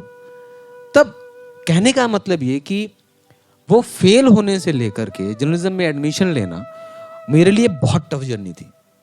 मैं पे कैसे करूंगा वो फीस, मेरे पास तो 24,000 का जुगाड़ नहीं है साल का। खैर, वो जब आपके मन में विजन होता है, आपके सपने होते हैं, भगवान कहीं ना कहीं से रास्ता निकालता है, आपको वो यूनिवर्स देता है, आप कुछ नहीं देते। बट आपको इंटेंट एकदम प्योर रखना है, उसमें आपने मिलावट की तो कुछ नहीं है, फिर तो आप दूसरों पे बढ़ते हैं। पापा ने नहीं पढ़ने दिया, मम्मी ने ये टोक दिया, मम्मी ने एग्जाम देने को कहा था, मैं तो रमा यूनिवर्सिटी में फंस गई। रमा यूनिवर्सिटी से आप बहुत बड़ा अपना करियर बनाओगे, ठीक है। बस आपके अंदर बहुत प्योर इंटेंशन होना चाहिए कि आपको अपनी लाइफ से क्या चाहिए, आप उसके लिए कितना खपने को तैयार हो। वो मेरे शायद था कि वो, और कोई ऑप्शन भी नहीं था। करते तो मरता, क्या ना करता। या तो भाई गांव जाके बैठ जाओ, जाके खेती वेती करो, या तो फिर आपको कुछ ना कुछ करना पड़ेगा। तो ट्यूशन्स वगैरह पढ़ाए, फिर उसके बाद एक साल मैंने एग्ज़ाम दिया और मुझे पता ही नहीं था कि भैया अखबार में लिस्ट आती है, आपको देखना होता है। छूट गया, पता चला जीडी भी हो गया, इंटरव्यू भी हो गया, सिलेक्शन भी हो गया। पिताजी ने पूछा एक दिन कि यार क्या हुआ तुम्हारे सिलेक्शन का, तुमने एग्ज़ाम दिया था? हमने कहा कुछ आया ही नहीं। कहा वाह बेटा, बहुत अच्छे लड़के हो तुम तो, अखबार में आती है लिस्ट, आपने देखा होता। हम यूनिवर्सिटी गए, फिर यूनिवर्सिटी में पता चला कि एडमिशन तो हो चुके हैं, अगले साल आइएगा। खैर वो हमने बीए में एडमिशन लिया, सेकंड डिवीजन बीए पास करी हमने पहले साल। फिर छोड़ करके मैंने वापस जर्नलिज्म का एग्ज़ाम दिया और मैंने फिर टॉप करके सिलेक्शन लिया। पहले साल भी टॉप किए थे, बट पता ही नहीं था कि हमें जीडी के लिए जाके वहाँ लिस्ट देखनी है, चस्पा होती है डिपार्टमेंट के बाहर। हमें तो लगा था घर आता होगा लेटर वेटर कोई, आप रिटर्न क्वालिफाई कर दें, आइए सर आपका इंटरव्यू होगा। तो ये उस मैं आपको बता रहा हूँ कि वो बैकड्रॉप क्या था, वो एनवायरनमेंट क्या था। हमें तो एक्सपोजर ही नहीं था कुछ, मोबाइल थे नहीं, लैपटॉप तो दूर की बात है, कंप्यूटर दूर की, टीवी तक तो घर में थे नहीं। तो जो था सिर्फ ये था कि अखबार नाम की चीज़ होती थी जो कभी कोई पढ़ने को मिलती थी। बाकी आपके घर का आसपास का एनवायरनमेंट कैसा है। मुझे इस मामले में मेरे पिता बहुत अच्छे मिले, जिन्होंने मुझे दुनिया की हर चीज़ बताई, अच्छा बुरा हर चीज़, ताकि प्रिपेयर रहो कि कहाँ जाने वाले हो तुम। तो वो एक मेरे लिए चेक पॉइंट था। वो चेक पॉइंट आया कि यार ये आगे गलती नहीं करनी है, कि अलर्ट रहना है, खुद भी भागना है। कोई घर आके नॉक नहीं करेगा अपॉर्चुनिटी देने के लिए। देन वहाँ से फिर एक मेहनत शुरू हुई, पढ़ाई लिखाई करी। पहला साल कंप्लीट किया, तब तक एक हादसा हो गया, मेरे मित्र की लड़ाई में मेरी आंख चली गई। क्या मतलब दोस्तों की लड़ाई में मैं कहना चाह रहा हूँ कि सर को लेफ्ट आई से नहीं दिखता है। मुझे एक आंख से नहीं दिखता है, मतलब बहुत ही वैसा विजन है। ये तो कहना बेकार होगा कि अंधा हूँ, लेकिन थोड़ा सा विजन है जो गाड़ी चलाने में मुझे कंफर्ट दे देता है। कि ये एनफ एक एक्सक्यूज के लिए जो लोग करते रहते हैं लाइफ में कि ये पेन हो रहा है, ये हो रहा है, मैं 7 साल तो का ये था एनफ तब मैं एक्सक्यूज है कि ना काम करने के लिए। बट मैं वो आपको भी बता दूं, कोई भी एक्सक्यूज, और ये मैं क्या बोलने वाला हूँ, आपने तो हजारों वीडियोस देखे होंगे जो पैरालिसिस में लोग क्या क्या कर डालते हैं, कैंसर लोग को बीट कर देते हैं। मैं 7 साल का था, मुझे पैरालिसिस हो गया, मेरे पैर नहीं काम करते थे, मेरे हाथ नहीं काम करते थे। कितना 2006 में मेरी आंख का एक्सीडेंट हो गया। मेरे पास ये नहीं था कि मुझे एंकर बनना था, कहाँ मेरी एक आंख चली गई थी। So nothing is hurdle unless you want it to be a hurdle. कुछ भी हर्डल नहीं है हमारी लाइफ में, आप चाह लो कुछ भी अचीव कर सकते हो। और ये मैं इसलिए नहीं कर रहा हूँ क्योंकि मैं यहाँ बैठा हूँ, मुझे कुछ बोलना है, मोटिवेशनल टॉक देनी है आपको। ये फैक्ट है, आप जो सोच सकते हो वो कर सकते हो। द डिफरेंस बिटवीन सोच एंड कर्म इज योर जर्नी। आप वॉक करना चाहते हो कि नहीं करना चाहते हो। सोच के बैठोगे तो कभी यहाँ नहीं पहुँचोगे, सोच के चलोगे एक न एक दिन जरूर पहुँचोगे। तो वो जर्नी मैंने कहीं बंद नहीं करी। एक एनजीओ के लिए काम किया, जहाँ मैम बता रही थी कि MIT, हार्वर्ड, येल। उसी दौरान पहला साल कंप्लीट करने के बाद ये आँख की रोशनी जा चुकी थी, तो और ये पढ़ाने वाला, पैसा कमाने वाला कि थोड़ा अपने खर्चे खुद निकालो, फीस जमा करनी है। तो अपॉर्चुनिटी आई कि एक येल यूनिवर्सिटी की एक रिसर्चर आई हुई थी यूपी। वो पॉलिटिकल सिस्टम पे वहीं बीच पड़ा था, पॉलिटिकल उसका भी, कि पॉलिटिकल माइंडसेट समझना, पॉलिटिकल बिहेवियर समझना लोगों का, कैसे लोग वोट करते हैं, ज़मीन के इश्यूज़ क्या हैं, गांव में क्या हालात हैं, शहर कस्बा गांव ये होती क्या चीज़ें हैं, पंचायत क्या होती है, रेवेन्यू विलेज क्या होता है। अभी बहुत सारी चीज़ें आप लोग को नहीं पता होंगी, लेकिन जब आप उतरोगे ना किसी रूप में, मैं आप कह रहा हूँ कि मैनेजमेंट में जो लोग हैं, जो लोग FMCG में काम करेंगे, उनको तो एक एक चीज़ की जानकारी होनी चाहिए। जितनी ह्यूमन साइकी की, ह्यूमन साइकोलॉजी की समझ होगी, उतना आपको मदद करेगा प्रोडक्ट प्लेसमेंट के लिए, उतनी ऑफरिंग्स देने के लिए। कम्युनिकेशन के बच्चों के लिए सबसे इंपॉर्टेंट क्या है, आप समझो कि जनता चाहती क्या है, जनता क्या सुन रही है, जनता क्या पढ़ रही है। सो ये सारी चीज़ें आती है जब आप पढ़ते हो, एक एक स्टेप पे सीख रहे होते हो, ऑब्जर्व कर रहे होते हो। तो उस प्रोजेक्ट के माध्यम से मुझे गांव में काम करने का मिला। मिर्ज़ापुर नक्सल बेल्ट में मैंने काम किया, बहराइच में गांव घूमा। सो उस एज में 17-18 साल की एज में इतना एक्सपोजर मिल जाए अपने लिए, तो भैया बहुत बड़ी चीज़ है। पैसे मिल रहे हैं उस काम के। कहाँ तो इंटर्नशिप के लिए लोग पैसे देते हैं कि मैं इंटर्नशिप दे दूँ, उल्टा वो हमें पैसे दे रही थी मैडम। हमने कहा अंग्रेजी तो बोलनी है, बोल लेंगे अंग्रेजी, कौन सी दिक्कत है, अंग्रेजी ठीक ठाक सी आती थी। तो अंग्रेजी को मैडम को सुनाना होता था शाम को फ़ोन करके, madam I went there and we met these many villagers, I filled this form, I am just sending it on your mail. बस इतना अंग्रेजी बोलनी होती दिन भर में, हो गया काम। गांव में तो जाकर के आपको अपने अंदाज में बात करनी है। बट वो जो लर्निंग थी, वो गांव जाना, घर जाना, लोगों को समझना कि लोग के दरवाजों पे जो ये चित्र कथाएं बनी होती हैं ना, वो क्यों होती हैं, उसके पीछे हिस्टोरिक रीजंस होते हैं, उसके पीछे ट्रेडिशनल रीजंस होते हैं। तो एज अ जर्नलिस्ट उसने मुझे बहुत हेल्प किया कि गांव में अक्सर आप गांव के जब भीड़ में जाओगे, बहराइच वगैरह में जाओगे, या फिर अगर अपने ईस्टर्न बेल्ट में जाओगे तो वहाँ आपको मिलेगा, या राजस्थान में भी वो देखने को मिलता है कि लोग अपनी घरों की शादियों में कार्ड्स नहीं छपवाते, वॉल पेंटिंग्स होती हैं। उस घर के बाहर मिट्टी की दीवार पे वॉल से पेंट किया जाता है, उसमें लिखा जाता है शबनम वर्सेस शबनम वेट्स शकील, और उसमें आप पूरा गांव आमंत्रित, पूरा गांव आता है उस शादी में। हाँ, तो ये हमारे देश का कल्चर रहा है। कार्ड तो हमने छापने शुरू कर दिए शहरों में, गांव में तो आज भी वैसे ही शादियां होती है, लोग जाते हैं एक दूसरे के यहाँ, व्यवहार करते हैं, खाना खाते हैं। सो वहां से फिर बहुत सारे जेनिफर के जो फ्रेंड्स थे, जो हार्वर्ड में, संतोष जी थे, अभी भी है हार्वर्ड में, MIT से एक थर्ड आए थे, थर्ड डेनिंग नाम था उनका, उनके साथ मैंने अलग अलग प्रोजेक्ट्स पे काम किया, चंडीगढ़ में काम किया, भोपाल में काम किया, बहुत बहुत घूमा मैं। लेकिन वो घूमना घूमने के लिए नहीं था। मैं आज भी अपनी वाइफ से कहता हूँ कि यार मैंने तो जिंदगी में, वो कहती तुमने तो पूरा देश घुमा, मैंने कहा घूमा कहाँ है, गया हूँ बस, वो स्टेशनों पे उतरा हूँ, काम किया, काम करके वापस चला आया। अब वही फ्लाइट से चलता हूँ तो फ्लाइट से बैठता हूँ, उधर से उतरता हूँ, उधर से वापस आ जाता हूँ।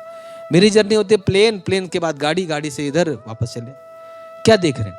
अब ऑब्जर्वेशन मेरा बहुत कमजोर हो गया है, क्योंकि अब आप लोग से नहीं मिल पाते, आप क्या मीटिंग करनी, मीटिंग से चले आना है। बट जितनी भी जर्नी होती है, मैं रोड ट्रैवल, आप पूछ रहे थे कि आप रोड से आए दिल्ली से, मैंने कहा रोड से आना बहुत, एक तो वजह एक हेल्थ रीजन ऑब्वियसली, बट आपको जो लाइफ रोड पे मिलेगी वो कहीं नहीं मिलेगी। हवाई जहाज में आपको कभी भी अच्छी लाइफ नहीं मिलेगी। वो प्लास्टिक लोग मिलेंगे, प्लास्टिक स्माइल्स वाले, वो जिनको विंडो सीट चाहिए होते, आयल आयल नहीं चाहिए होता है, ठीक है, वो डिफरेंट लोग चाहिए होते हैं। वहाँ पे उनको जाके ही अलग बिहेव करना होता है। वो होगा मेरे इंदिरा नगर का, लेकिन वो अलग बिहेव करेगा जा करके वहाँ पे फ्लाइट में, वो जबरदस्ती वो कॉफ़ी मांग लेगा, भले ही उसे 200 रुपये का भी बड़ी महंगी लगेगी। But this is how the construct is. हमें कंस्ट्रक्ट ऐसे बनाया गया है कि हमें अमीर दिखना है। अमीर किस बात के लिए दिखना है? आप अमीर हो ये काफ़ी है, या आपको नॉलेज है वो काफ़ी है, जहाँ जरूरत हो वहाँ उसका प्रदर्शन करना। तो वो सीखते सीखते सीखते मीडिया में समय बढ़ रहा था, लगातार नौकरी कर रहे थे। उसके बाद मैं दिल्ली चला गया। दिल्ली में एक कुछ ऐसी चीज़ हुई कि मुझे नौकरी छोड़नी पड़ी। इसलिए कह रहा हूँ क्योंकि वो मेरी मन नहीं था छोड़ने का, कुछ ऐसा हुआ, सर्कमस्टांसेस ऐसे बने कि मुझे वो लगा कि ये नौकरी करना यहाँ उचित नहीं है। बॉसेस से कुछ ये मान लीजिए कि समझ में नहीं आया बॉस, मुझे लगा यार ये इन्वायरमेंट अच्छा नहीं है यहाँ का। काम अच्छा था, अच्छी सैलरी थी उस ज़माने में, आप 18-19 साल में ठीक ठाक अच्छा कमा रहे हैं, 20 साल उम्र रही होगी, दिल्ली शिफ्ट कर गए थे, इंडिपेंडेंट थे, पैसा घर भेज पा रहे थे, किराया घर का हम दे रहे थे। इससे बड़ी एक middle class, lower middle class लड़के के लिए क्या अचीवमेंट होगी? बस यहीं तो लाइफ सेट है। बट वो 6 महीने बाद नौकरी छोड़ दी हमने। फिर वो 1 साल आया जिसमें जॉब नहीं थी। उस जॉब में थर्ड डेनिंग, इस तरह के जो मेरे संपर्क थे, जिनके साथ मैंने काम किया था, इन्होंने बहुत हेल्प किया कि अपने कुछ प्रोजेक्ट पे मुझे अपना भेज देते थे, मेरे खर्चे निकल जाते थे। फिर उसी दौरान क्या हुआ कि जब आप you are always looking for solutions. गाँव के लिए मैंने इतना ट्रैवल किया, तो उसमें एक रूरल इकोनॉमी पे मेरे पास कुछ प्रोजेक्ट था, तो मैंने वो दिया मिनिस्ट्री से। अब मैंने, अब सोचो PNT पे, आप लोग सोचोगे कि कोई कॉन्टैक्ट हो तब जाओ किसी से मिलने, पापा किसी को बोल दें, सर किसी को बोल दें तब जाओ। मेरे ज़माने में क्या था, PNT पे, मिनिस्ट्री पे, दिल्ली में सेंट्रल पार्क में बैठ करके हम फ़ोन करते थे, और पहाड़गंज के एक होटल में रहते थे जहाँ 300 रुपये किराया होता था उसके दिन का, और वहाँ जा करके फ़ोन करते थे मिनिस्ट्रीज़ में कि हमारा कोई फ़ोन उठा ले। फिर उनसे अपॉइंटमेंट मांगते थे कि मंत्री जी को प्रोजेक्ट दिखाना। कौन भाई तुम, मंत्री जी से मिलना है? तो फिर एक IAS से मेरी बात थी, उनका नाम आज मैं जरूर लेना चाहूँगा, हो सकता है वो सुने कभी, वो भी कहीं हैं आज के सीनियर पोजीशन पे होंगे। उनका नाम सम ठाकुर हैं, IAS 1990 बैच के हैं। उन्होंने इतना सपोर्ट किया, मैं आप सबको बताऊंगा कि ऐसे लोग आपको एंजल्स की तरह मिलते भी हैं, क्योंकि आपके अंदर वो कमिटमेंट होता है। उन्होंने फ़ोन पे बात की, उन्होंने बोला कि आप कौन? मैंने कहा मैं सर ये हूँ, मेरी एक फाउंडेशन है, NGO है, हमने कुछ रूरल इकोनॉमी के लिए बनाया, तो we want to present idea. उन्होंने बुलाया यार, 2 मिनट का टाइम मिनिस्टर ने हमें दिया था। सोचिए 2 मिनट का टाइम एक मिनिस्टर आपको दे रहा है, and he sits with you for an hour. 1 घंटा वो आपका आइडिया सुन रहा है। देन ब्यूरोक्रेसी आती है। आप पहाड़गंज में तो 4 दिन रह सकते हो, पैसे खत्म, उसके बाद आपको तो वापस आना है लखनऊ। तो 4 दिन बाद हमने फ़ोन किया कि सर क्या हुआ, हमें तो वापस जाना पड़ेगा। कहते हैं बेटा थोड़े दिन रुक जाओ, फ़ोन करेंगे आपको। फिर वो कभी हुआ ही नहीं फ़ोन। वापस से जब उनका मिनिस्टर का चेंज हुआ, उन्होंने मुझे दोबारा बुलाया, वहाँ भी यही चीज़, वहाँ पे जाके बैठने लगे, और वहाँ मुझे दामाद बोलने लगे थे वहाँ के मिनिस्टर का, कि इनका दामाद है आ गया। सुशासन जी एक उनके चपरासी हुआ करते थे, उनको 4th क्लास में। तो वो मुझे पंचम तल पे ऑफिस था दिल्ली में, परिवहन भवन की एक बिल्डिंग है संसद भवन के पास में। आप ये समझ लो हफ्ते में 5 दिन में जाके बैठा रहता था। ये कमिटमेंट चाहिए ना। मेरे लिए वो शर्म की बात नहीं थी, मेरे लिए वो अपॉर्चुनिटी थी कि मुझे वहां जाना है। जब तक मुझे ये काम नहीं मिल जाएगा मैं आता रहूंगा, तो मेरे पास तो और कुछ काम है नहीं। तो मैं गया, जाता रहा जाता रहा जाता रहा, और आप लोग को मुझे वो प्रोजेक्ट मिला नहीं हुआ। एक आईएएस का मैंने प्रमोशन रुकवा दिया, इतना मैंने जरूर किया। मैंने मिनिस्टर को शिकायत की, इसने बंदे ने पैसे मांगे मुझसे, और लिटरली उसने कहा हमारा क्या कमीशन होगा भाई, एक होता है हमारी सोसाइटी में, ये सब चलता रहता है। अब तब वो ईमानदारी का कीड़ा था, समझ में आया कि भाई इतना भी ईमानदार नहीं होना चाहिए। तो वहां पे 1 साल, मतलब करीब मैं 6 महीने 8 महीने लगातार गया, और मैंने अपने मेट्रो के पैसे बस खर्च किए होंगे। वहां से पैदल जाता था उनकी मिनिस्ट्री, क्यों, पैसे तो है नहीं, और क्यों पैसे इन्वेस्ट करता हूं जब तक काम न दे दे वो। अल्टीमेटली वो काम नहीं हुआ, लेकिन लर्निंग जो हुई वो आज तक मेरे साथ है, और मुझे जिंदगी ताउम्र मेरे साथ रहने वाली है कि कैसे आपको मिनिस्ट्रीज में रहना है। कल को हम मंत्री बन जाएंगे हो सकता है, तो मुझे कैसे मंत्री के तौर पे बिहेव करना है, कैसे आईएएस आपको मैनिपुलेट करते हैं, कैसे आपका सिस्टम काम करता है। तो वो राजस्थान रॉयल्स, एक नया नया आईपीएल शुरू हुआ था, तो राजस्थान रॉयल्स के फाउंडर से मेरी दोस्ती हो गई थी। सोचिए, आपको क्या लगता है, अरे यार यहाँ बैठने के ये तो फायदे हैं, कम से कम मैगी खा रहे हैं उनके साथ बैठ करके, कॉफी पी रहे हैं। तो सीखने के लिए बहुत कुछ था। देन वापसी जर्नलिज्म में हुई। 11 साल मैंने जर्नलिज्म में काम किया, और जब मैंने नौकरी छोड़ी तो मैं टाइम्स इंटरनेट ग्रुप, आप हो सकता है कुछ लोग जानते हो, उस ग्रुप में नेशनल सोशल मीडिया हेड था, और सिर्फ मेरे पास एक 6 महीने का प्रोजेक्ट था। 6 महीने बाद क्या होगा मुझे नहीं पता। 70-75 हज़ार रुपये सैलरी थी उस समय। घर वालों को लगता था अब तो मेरा लड़का सच की शादी कर दो बस। आए दिन फोन आते रहते थे कि तुम्हारी शादी के लिए लड़की का रिश्ता आ रहा है। मैं कहता रुक जाओ थोड़ी देर, अभी तो लड़का जवान हुआ है, कुछ तो मजे करने दो। वो दिल्ली की हवा लगी थी शुरुआत वाली कि थोड़ा सा घूमना घामना है, मुरथल जाना है रोज।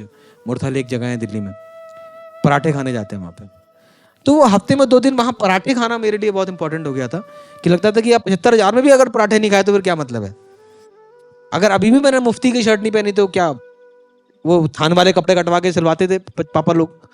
बाद में थोड़ा ब्रांड का शौक लगा कि यार ये अब तो एडिडास के जूते आने चाहिए, अब तो नाइकी पहनना चाहिए, ठीक है। वो सबके सपने होते हैं, आप सब भी रिलेट कर रहे होगे कि ये सपने होते हैं, ब्रांड पहनेंगे, गुची प्राडा पहनेंगे, अब मेरे पास अच्छा वेफेयर होना चाहिए। लेकिन वो हर चीज का टाइम होता है। मैंने इंश्योर किया कि जब मेरी इनकम इतनी होगी कि मेरे पास 75% बचेगा, तब मैं अपने शौक पूरे करूंगा। वो I am sure that, and it was a very conscious decision कि ब्रांड में नहीं जाना है।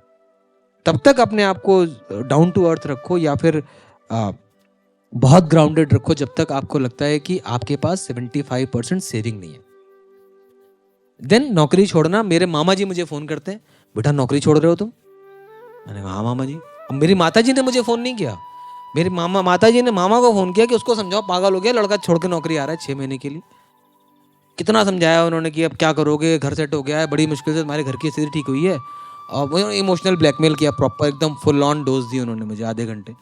और मैं अपने क्लाइंट के पास गया हुआ था मिलने के लिए, मीटिंग के लिए, और मैं वहीं उसके बाहर पोर्च में घूम घूम के समझा रहा हूँ कि नहीं मामा जी सब ठीक हो जाएगा, आप एकदम चिंता मत कीजिए, इतना पैसा मैं कमा लूंगा, अगले 1 साल का पैसा रहेगा मेरे पास।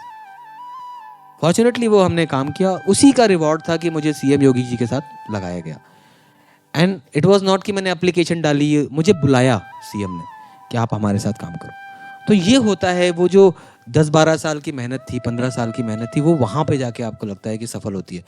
मुझे आज भी वो मोमेंट नहीं भूलता है कि मैं जिस इनोवा से सीएम ऑफ हाउस में पहली बार घुसा, मुझे वो मोमेंट याद है कि वो दरबान आपको यूं सैल्यूट करता है कि आपको लगता है कि यार कोई बड़ा आदमी आया है मुख्यमंत्री से मिलने। मुख्यमंत्री की शपथ हुई थी बस।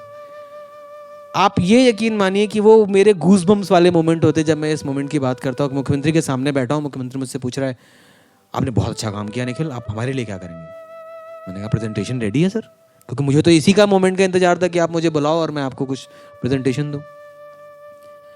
लेकिन वहां के बाद असली यात्रा शुरू होती है। हमें लगता है कि बस अब तो ये आ गया मजा वाला मोमेंट। वो एक्चुअली वहां से असली स्ट्रगल शुरू होती है, क्योंकि वहां तो आप असली तालाब में आए हो ना, वहां मगरमच्छ हैं। अभी तक तो आप बकरियों के बीच में थोड़ा बहुत खेल रहे थे, वहां पे ब्यूरोक्रेट्स और पूरी पॉलिटिक्स और ये शुरू हो गई सब। तो लेकिन एक अच्छी चीज थी कि वो मुख्यमंत्री जी के साथ काम करने का जो अनुभव था, वो इतना, उनके साथ जब इंटरेक्शन होता था वो इतना पॉजिटिव होता था। उनका विजन लगता था कि यार ये बंदा ऐसा है तो मतलब मेरे दुख क्या ही है, दुख है फिर तो। और आपको यकीन नहीं होगा कि बाहर बैठ के कोसना बड़ा आसान होता है, मैं भी ये काम कर सकता हूँ, लेकिन जो उस चेयर पे बैठा है उसके आप उसकी कल्पना भी नहीं कर सकते उस पर कितना प्रेशर है, और खासकर जब आपकी गवर्नमेंट सेंटर में भी हो, क्योंकि वहाँ से भी आपको इंस्ट्रक्शंस आ रहे होते हैं, कितना कुछ मैनेज करना होता है, कितना बड़ा स्टेट है। छोटी सी घटना हो जाती है, मैं क्योंकि सोशल मीडिया देखता था, कुछ भी होता था सिर्फ सीएम ऑफिस से फ़ोन आता था, क्या हो गया, आपको पता नहीं था, ये हमें बताया क्यों नहीं, छोटी छोटी चीज़ें। तो हमारे लिए एक, आपके लिए हो सकता है यहाँ पे रोड पे जो एक्सीडेंट हो रहा है वो छोटा हो, वहाँ के लिए बहुत इंपॉर्टेंट है कि एक भी जान अगर जाती है तो उसकी रिपोर्ट कहीं ना कहीं हो रही होती है। बस बहुत सारी चीज़ें विजिबल नहीं होती हैं, बहुत इनविजिबल सिस्टम काम कर रहा होता है जब आप उस लेवल पे काम करते हैं। खैर वहाँ चैलेंजेस थे, 2 साल हमने काम किया वहाँ मुख्यमंत्री जी के साथ में। फिर हर चीज़ की एक्सपायरी डेट होती है, तो हमारा प्रोडक्ट जो था उनके साथ काम करने का, उसकी रिश्ते की एक्सपायरी डेट आ गई, हमें छोड़ा वहाँ पे। एंड अच्छे एक्सपीरियंसेस पे नोट पे नहीं छोड़ा, क्योंकि वो कुछ मुख्यमंत्री जी के साथ ठीक था, बाकी सिस्टम में कुछ गड़बड़ हो गया था, तो लड़ाई झगड़ा वगड़ा करके मैं फुल ऑन बाहर निकला। मैंने कहा ऐसे तैसी मैं तो जाऊँगा कहीं और काम करूँगा, तुम्हारी कैसी। फिर बाहर निकल के लगता है कि यार वहाँ पे जो लोग उस समय देख रहे थे, यार मुख्यमंत्री के यहाँ काम कर रहा है, फिर घर वालों को लगा यार तुम तो यार हर जगह लड़के बैठ जाते हो। लेकिन वो इंटीग्रिटी बहुत मेंटेन करना जरूरी है। आपने कॉम्प्रोमाइज़ अपने साथ किया, हर किसी का कॉम्प्रोमाइज़ का लेवल अलग होगा, हर किसी की इंटीग्रिटी का लेवल अलग होगा। जैसे सोख्ता कागज होता है ना, सोख्ता कागज कुछ मोटे होते हैं, कुछ बहुत पतले होते हैं, तो वो आपको अपनी लिमिट पता होनी चाहिए कि मुझे कहाँ तक सहना है। ये गुड टच बैड टच जो सिखाया जा रहा है ना, इसके बीच में हर चीज, हर किसी को, लड़कों के लिए भी है कि आपको कहाँ तक अपमान सहना है, कहाँ तक आपको समझौते करने हैं। और ये इंटीग्रिटी मैं आपको बताऊंगा, आप मेरी बात से कुछ लेना ना लेना, ये जरूर सीखना कि अपनी इंटीग्रिटी का एक मीटर बना लो कि 10 में से 5 तक जाऊंगा, मैं 7 तक जाऊंगा, मैं 8 तक जाऊंगा, उसके बाद मैं कॉम्प्रोमाइज नहीं करूंगा। वो अगर आपकी जिंदगी में है तो आप आगे पहुंच जाओगे। आपको अपने आप से कभी दुख नहीं होगा, गिल्ट नहीं होगा कि मैंने गलत कुछ कर लिया। और मुझे फिर बुलाया गया दिल्ली, वहाँ छोड़ना, और मुझे दिल्ली कॉल आना कि आप दिल्ली आ जाइए, मोदी जी का इलेक्शन है। वहाँ फिर मैं लगातार काम कर रहा हूँ और मेरी कंपनी भी लगातार इधर उधर काम कर रही है। बीच में हेल्थ के, जब आप एंटरप्रेन्योर होते हैं तो आपको हेल्थ सबसे ज़्यादा प्रभावित होती है। आपको ना खाने का टाइम है, जो आपको छुट्टी की, एज एन एम्प्लॉई मैं सोचता था कि मुझे छुट्टी चाहिए होती है वीकली, आज वो छुट्टी पता नहीं कितने साल पहले मैंने ली थी, मुझे खुद याद नहीं। 8 साल हो गए मुझे कंपनी चलाते, और मुझे वेकेशन जैसा वेकेशन याद नहीं है, सिवाय मेरी शादी के जो समय था, क्योंकि वो कंपलसरी वेकेशन घर वाले दिलवा देते हैं, नहीं तो उसको तो आप कर ही नहीं सकते। सो ये सारी जो यात्रा मैं आपको बता रहा हूँ, ये इसलिए कि ये अप्स एंड डाउन्स है ना, ये कभी भी रोड स्ट्रेट नहीं है, ये this is not an express way. ये जो जर्नी है, चाहे वो आपके जॉब की हो, चाहे वो एज एन एंटरप्रेन्योर हो, किसी भी तरह की जर्नी है, वो it's always gonna be volatile. यूं हार्ट जैसे रेट चलता है ना, आपने कभी देखा है हार्ट का मॉनिटर कैसे चलता है आईसीयूज में? अगर आपने देखा हो, या अगर किसी ने ईसीजी देखा हो किसी का, आई एम वेरी फॉर्चुनेट, मैंने 10 बार कम से कम अपना ईसीजी कराया है। ऐसे ऐसे करके चलती है, और जहां वो स्ट्रेट लाइन का मतलब समझते हैं आप लोग क्या होता है? It's a dead. Straight line is never recommended, nowhere at all. और मैं इसलिए नहीं कनेक्ट कर रहा हूँ क्योंकि ईसीजी की व्हाइट लाइन, वो स्ट्रेट लाइन और लाइफ के व्हाइट स्ट्रेट लाइन सेम होती है, एग्जैक्टली सेम होती है। जो लोग एकदम सीधे चलते हैं वो कहीं नहीं पहुंचते। आप लोगों ने आजकल एक सोशल मीडिया पे वायरल हो रहा है वो क्लिप देखा होगा कि आप 2 बॉल्स हैं, एक का रास्ता यूं करके है और एक का रास्ता यूं करके पैराबोलिक है, और एक का रास्ता ये तिरछे। अब सबसे पहले किसका बॉल आएगा बताओ आप लोग students?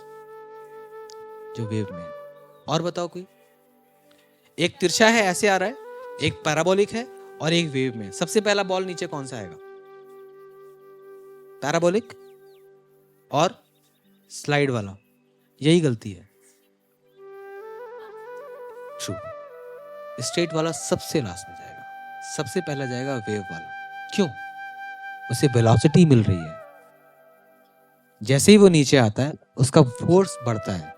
On every turn the velocity increases. Science, pure science. तो यही लाइफ है। लॉस का मतलब कभी नहीं होता है कि it's the end of the story, you are touching the rock bottom but you are gonna come up very fast because you have come from somewhere, you have fallen from somewhere, the velocity is there. तो rock bottom मेरी जिंदगी में बहुत सारे आए हैं। एक ऐसा मोमेंट भी आया जब मेरे पास सैलरी देने के पैसे नहीं थे अपने एम्प्लॉइज को, करीब 22 लाख रुपए सैलरी जानी थी और मैं वैष्णो देवी माता के ऐसे खड़ा था कि पैसे कहीं से आ जाए मैडम, माता जी मैं आपके कुछ भी कर दूंगा, आप बस इतना करा दो। लिटरली मैं आपको ये ड्रामे नहीं कर रहा हूँ, सच बता रहा हूँ आपको। मुझे एक्सपेक्टेड थे कि मेरे कुछ पेमेंट्स आने आ जाएंगे और सैलरी चली जाएगी। और नए साल का समय 2021 का पहला महीना था, जनवरी, और कोविड जस्ट खत्म भी नहीं हुआ था। मैं CPR टेस्ट करा करके बढ़िया उधर घूम रहा था। मुझे लगा पैसे तो है नहीं, चलो घूम के आते हैं, क्या करेंगे, बुरा क्या होगा। तो मैं अपनी कार खरीदी थी नई नई 1 साल पहले, उसको लेके चला गया, पूरा हिमाचल घूम रहा था, ये सब कर रहा था।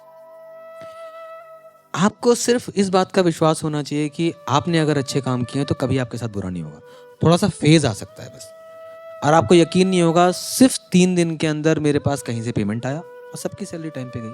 हमारे यहाँ तारीख है 7 तारीख को सैलरी जाती है, 7 तारीख से पहले ही पेमेंट आ गया, 7 तारीख को ही सैलरी गई। और मेरा इसमें कोई रोल नहीं है, सिवाय इसके कि हमने एक जर्नी तय की है और वो जर्नी में इंटेंशन है। Commitment and intentions are 2 very important things in our lives. अगर आपकी ये 2 चीजें सही हैं, बॉडी में क्या है हार्डली मैटर्स, ब्रेन में क्या है हार्डली मैटर्स। मैंने बहुत से ऐसे लोग देखे हैं जो रिटार्टेड हैं लेकिन they are doing excellent things. कोई भी physical disability, mental disability can not stop you from achieving your dreams, for fulfilling your dreams. It's just हमारे खुद के excuses. So fact of the matter is कि ये जो मैंने आपको रास्ता बताया कि अच्छे अच्छे लोगों से मिला, बहुत बुरे समय भी देखे कि खाने के पैसे नहीं होते थे, ट्रैवल के पैसे नहीं हैं, शिकंजी पीने के पैसे नहीं होते थे। आज शिकंजी पीने का टाइम ही नहीं है। आज डॉक्टर मना कर रहा है सिर्फ इलेक्ट्रॉल पियो, कमा रहे हैं पैसे। लेकिन ये तो चलो इसकी वजह से है कि हमने अपने शरीर पे बहुत ध्यान नहीं दिया, हमने सिर्फ काम किया, सिर्फ काम किया। एक जो चीज आप लोग को समझनी होगी कि आप पढ़ाई कर रहे हो, पढ़ाई में इतना कभी मत इन्वॉल्व हो जाना कि अपने सेहत पे ध्यान मत दो, क्योंकि सेहत है ना, एक हमारे यहाँ कहावत है, सेलक सेहत लाख नियामत। क्यों बोलते हैं वो? कि जो सारी खुशियां हैं वो इसलिए हो, आप एंजॉय तभी कर पाओगे जब आपके पास हेल्थ है। तो काम करो, अपने बिजनेसेस सेटअप करो, पढ़ाई करो, जॉब करो, लेकिन उतना करो कि आप अपने को टाइम दे पाओ, अपने लव्ड वंस के साथ टाइम स्पेंड करो, फैमिली को टाइम दो, खुद को टाइम दो। ये सफरिंग है। ठीक है, तो अब कुछ हम लाते हैं जो आई थिंक समझ में आ गया होगा मैं क्या बोल रहा था, सफ़र कहाँ से और सफ़र का है। अब कुछ थोड़ा सा मैं और क्लियर हो रहा हूँ, जैसे कि ये जो आप जब किसी पॉलिटिकल पार्टी के लिए काम करते हैं या बड़े क्लाइंट्स के लिए काम करते हैं, मैं पिछले जो गेस्ट थे वो बड़े कॉर्पोरेट क्लाइंट्स के साथ काम कर रहे थे, और आप हैं जो बहुत ही बड़ी पॉलिटिकल पार्टीज़ के लिए काम कर रहे हैं। तो मैं देखा आप उसका नैरेटिव सेट करते हो, मतलब पार्टी वो फॉलो करेगी जो आप सेट करोगे। नहीं ऐसा नहीं होता है, इट्स नॉट लाइक दैट। हम वही नैरेटिव सेट करते हैं जो पार्टी का नैरेटिव होता है। जस्ट दैट कि पार्टी का नैरेटिव को समझना, उसको आपको इम्प्लीमेंट करना, उसको बस कैसे आप मैक्सिमम इंटेंसिटी के साथ कैसे आप इम्पैक्ट वैल्यू क्रिएट कर सकते हो, that lies in your hand. That means अब ये सोच सकते हैं कि क्या पॉलिटिकल पार्टीज पे बिजनेस पे चल रही हैं? नहीं, ऐसा नहीं है। देखिए कॉर्पोरेट्स एक अच्छा, मैं थोड़ा सा और सिंपल बोलता हूँ उसको। जैसे कि मैं पॉलिटिक्स बोलूँ, बहुत इंटरेस्ट नहीं लेता हूँ उस तरीके से नहीं, लेकिन जब पॉलिटिक्स है ऑलरेडी वो एक पार्ट है, उसको आप अलग तो नहीं कर सकते हो। पहले के पॉलिटिक्स जहाँ पर मतलब जैसे मैं बोलूँ अटल बिहारी वाजपेयी की बात करूँ, ठीक है, वो हर जगह पर उनका रिस्पेक्ट है और उनके अलग तरीके से उनके नैरेटिव होते थे। उनका मतलब ये था कि वो किसी पार्टी का विरोध कर सकते थे, किसी पर्सनल वाइज नहीं करते थे। मगर अभी की जो डिजिटल मार्केटिंग और जो मीडिया सपोर्टिंग आ रहे हैं, कुछ आपने रील्स की जब आप बात कर रहे थे, कुछ रील्स ऐसे हैं जो स्पेसिफिक टारगेट करते हैं। मैं नाम नहीं ले पाऊंगा अभी, आप समझ गए होंगे किसके लिए बात कर रहा हूँ। नहीं, मैं एग्जैक्टली नहीं समझ पा रहा हूँ, लेकिन फिर भी मतलब किसी स्पेसिफिक को कुछ एक निक नेम दे दिया और वो नैरेटिव चल रहा है, वो एजेंडा चल रहा है, वो इधर से भी चल रहा है, पार्टीज के लिए चल रहा है। आपका इशारा किधर है? हाँ, मैं समझ गया। देखिए ये सारी चीजें पॉलिटिक्स में क्या है ना, कि पॉलिटिक्स जैसे सोसाइटी की तरह ही है। हमारा सोसाइटी का ही तो एक रिफ्लेक्शन है पॉलिटिक्स में। जिस तरह हमारी सोसाइटी में तौर तरीके बदलते हैं, उस तरह पॉलिटिक्स के भी तौर तो क्या ये इसके लिए क्या ये भी मतलब नैरेटिव वहां सेट होता है कि किसी को टारगेट करना है, पर्टिकुलर चीजों को, पर्टिकुलर पर्सन्स को, किसी पार्टी को? क्रिकेट मैच है, क्रिकेट मैच में तो आप बताते हो ना किस बैट्समैन को कौन सी बॉल फेंकनी है। ठीक है, विराट कोहली बाउंसर नहीं खेल पाता, उसे बाउंसर ही फेंकी जाएगी। जो यॉर्कर नहीं खेल पाता, उसे यॉर्कर दी जाएगी। अब इससे ज्यादा मैं क्या स्पष्ट करूं? ठीक है। वो पॉलिटिकल के साथ आप काम करते हो, आपका आंसर भी कैंडिडेटली आते हैं वैसे पॉलिटिकल वाले की तरह ही। ठीक है, एक चीज़ बहुत इंपॉर्टेंट है यहाँ पर, जैसे अभी आपने बोला पर्सनल का, मैं हमेशा ये बोलता हूँ कि यहाँ पर जब भी कोई एंटरप्रेन्योर है, उन दैट टाइम में पर्सनल लाइफ बहुत फिट होनी चाहिए, और वही हैम्पर भी करती है। और वो नहीं करती तो आप प्रोफेशनली आप कुछ परफॉर्म नहीं कर पाते हो। तो दो चीज़ें हैं, ये तो आपका जो फिजिकल प्रॉब्लम जो था, दो उस टाइम का सपोर्ट ऑब्वियसली था ही था, लेकिन जब आप ये क्विट करते हो अपना जॉब को आप चेंज कर देते हो, वो हर मामा जी जो है वो हर घर में है, वो हर सबके पास है, ऐसा नहीं कि अकेले आप हो, बट वो डील करना उन मामा जी लोगों के साथ में, बुआ जी लोगों के साथ में, जो जो ज़्यादा केयर करते हैं इन चीज़ों की। देखिए ये सब उनका कंसर्न है, प्यार है। आपके पास ऐसी फैमिली है जो आपको फ़ोन करके कह रही है, तो ये आपको फॉर्चुनेट मानना चाहिए खुद को, पहली बात तो। इसको इस तरह से नहीं लेना चाहिए कि वो मुझे परेशान कर रहे हैं, वो रास्ता नहीं रोक रहे हैं आपका। वो चिंतित हैं आपके लिए भाई, कि आप ऐसा ना हो कि जो सेट सटाया तुम्हारा जीवन है उसको तुम बर्बाद करके बैठ जाओ। तो their concern is very legitimate. All you need to do is कि आप उनको ये फेथ एक्सेप्ट करा लो, या उनको ये you just make them believe कि यार whatever you are gonna do is good for the family, is good for your future. So आपके क्षमताओं में उनका विश्वास तभी बढ़ता है, ठीक है। और मेरे पास मेरे फादर थे, मेरे फादर साहब ने मेरा इतना सपोर्ट किया, he never objected on any of my decisions. और मेरी माँ ने भी मुझे कभी वो मतलब कंसर्न रही, बट वो पापा से ही कहती होंगी, मुझसे तो बहुत उन्होंने ऐसे कभी खुल के नहीं वो कहा।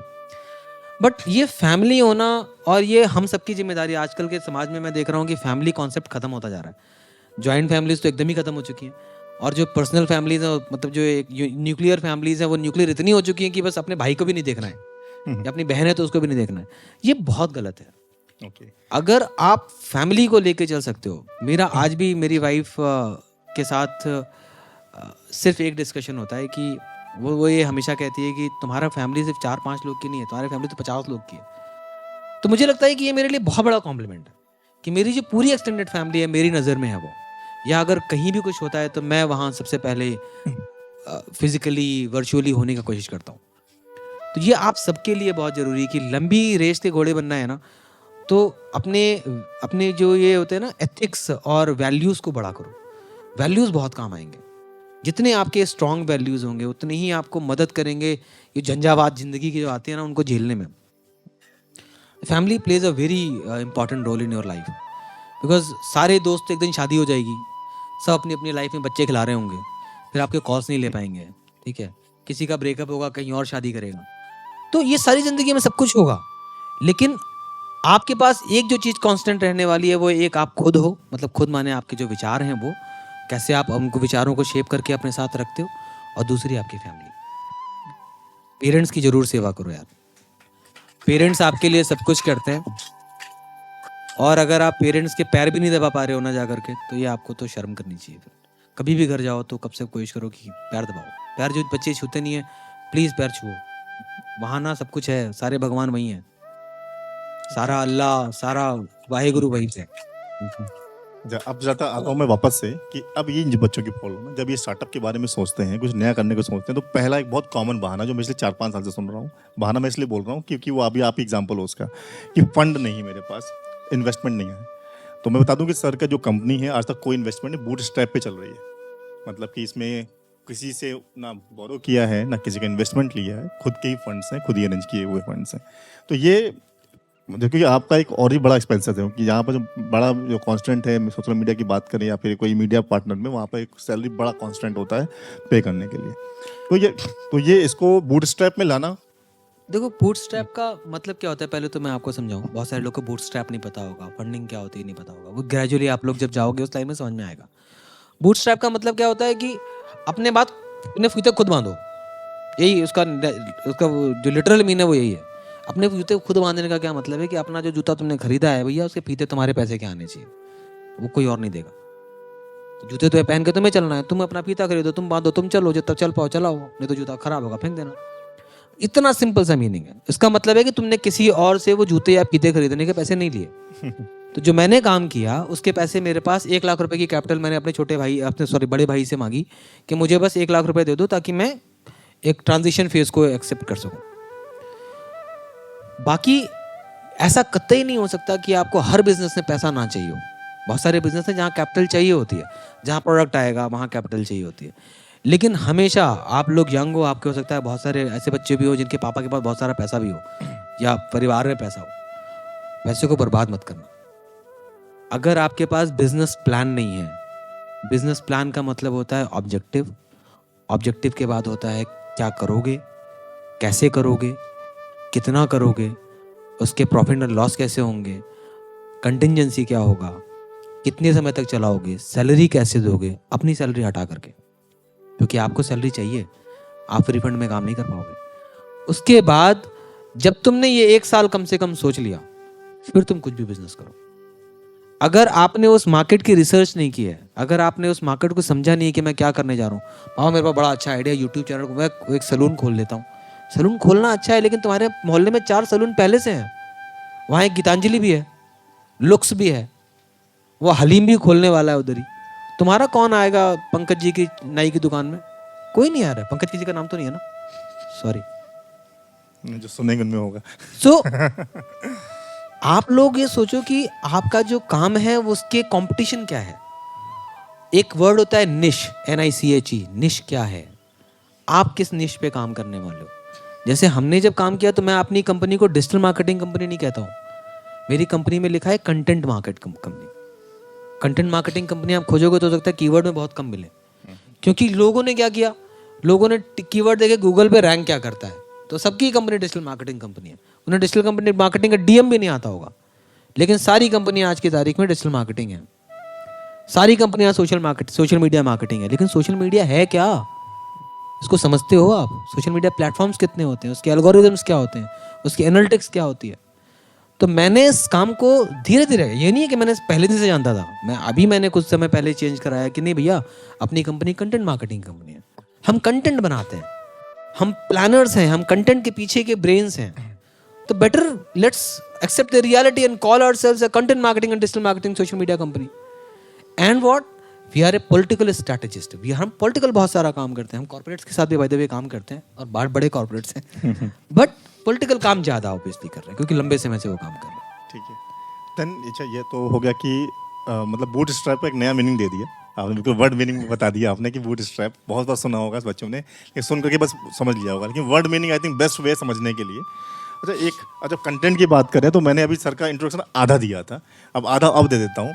अब बस हम लोग थोड़ा सा एंड पे ही आ रहे हैं कि पोएट, राइटर, अच्छा नीलेश मिश्रा को किसी सुना हुआ है, जानते हैं? जो सामने बैठे हुए हैं वो साथ में कहानी लिखते हैं, नीलेश नहीं मिश्रा जी के लिखता साथ। नहीं हूँ, ये गलत स्टेटमेंट हो जाएगा। कभी लिखी थी कहानियाँ। कभी लिखी थी मतलब कि लिखा था, ठीक है। तो मतलब एक कंटेंट राइटिंग का एक नया वो जो वर्जन है वो भी, तो पोएट बोल सकते हैं। पता नहीं, कुछ भी कह लीजिए, पोएट, अच्छा। नज्म, कुछ भी कह अच्छा, लीजिए, तो शायर कह कोई लीजिए। ऐसी पोएट या 2 लाइन बताना चाहेंगे सर? तुम्हें सीखना है अदब से खंजर उतारना, या सीखना है एकलव्य सा वीर गति को प्राप्त हो जाना। तुम्हें सीखना है धोखेबाज हाथों से हाथ मिलाना, या सीखना है उन हाथों को अग्नि में आहूत कर पाना। तुम्हें सीखना है अपने ही हक की भीख मांगना, या सीखना है हक के लिए लड़ना और मर के भी जीत जाना। तुम्हें सीखना है सब कुछ सहना मुस्कुराते जाना, या सीखना है हर आंसू के बदले रक्त की नदियां बहा जाना। तुम एकलव्य बनकर मर जाना और इतिहास में पुचकारे जाना, या बन जाना नाश का अभिप्राय और इतिहास में शक्तिरूप हो जाना। मैं कृष्ण नहीं, तुम भी अर्जुन पुत्र नहीं, लेकिन हर तरफ कौरवों का डेरा है, तुम्हें विजयी होने से किसने रोका है? उत्तर दो पात्र। इसी का एक कंप्लीशन लिखा, उठो एकलव्य ये कलयुग है, उठो एकलव्य कलयुग है, विलाप नहीं अब विनाश सीखना है। कोई कृष्ण नहीं, धर्मयुद्ध नहीं, कोई सुदर्शन नहीं चलाएगा। उठो एकलव्य ये कलयुग है, मरना नहीं मृत्यु का तांडव सीखना है। यहाँ कोई द्रोणाचार्य भीष्म नहीं, कोई नैतिकता कोई मूल नहीं बतलाएगा। कौरवों का राज है, पांडव नहीं आएगा। उठो एकलव्य शस्त्र उठाओ, तुम्हें अब रक्तपात सीखना। अब यहाँ रक्तपात का मतलब आप इसको लिटरल मीन में मत लेगा कि हम जाएं हंसिया किसी गर्दन काट दें, ऐसा नहीं करना है। इसका मतलब है कि इसका अभिप्राय समझेंगे, और गीता पूरा तत्व ज्ञान पे आधारित है। गीता में जो बातें कही गई आप उसको पढ़ेंगे तो शाब्दिक अर्थ समझ में आएगा, जब उसको समझेंगे तत्व समझ में आएगा, तत्व में कहा गया है। इसका मतलब यह है कि आपको वो सारी कलाएं सीखनी है जो आपके एग्जिस्टेंस को बचा के रखेंगे। आपको अब अपने अभिमान को खत्म नहीं करना है। अभिमान माने अहंकार नहीं होता है, अहंकार और अभिमान में अंतर है। आपने सेल्फ स्टीम को कभी भी मत को चलने देना, और तुम एकलव्य की तरह मर भी मत जाना, मैं तो कभी भी नहीं कहूंगा। एकलव्य की अपनी मजबूरी थी, उसका एक मैसेज है उसका, उस महाभारत के उस प्रसंग का।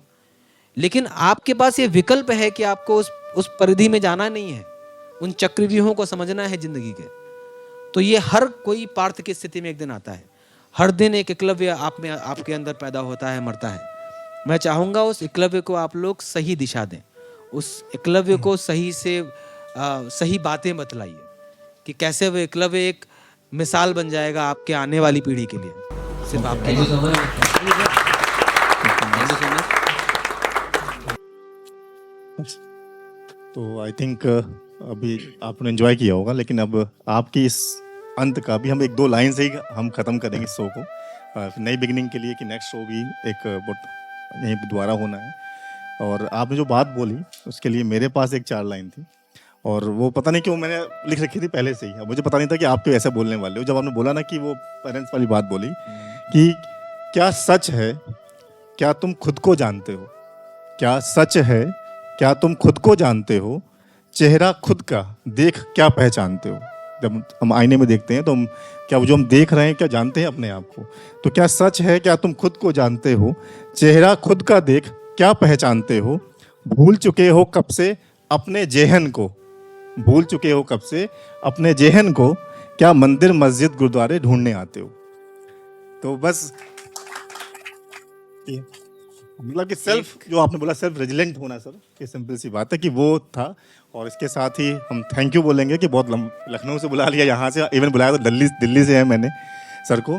और Nikhil Srivastava ji thank you very much कि आपने यहाँ ज्वाइन किया और इन्विटेशन हमारा एक्सेप्ट कर लिया। मुझे बहुत अच्छा लगा और आपको all the best. Thank you so much.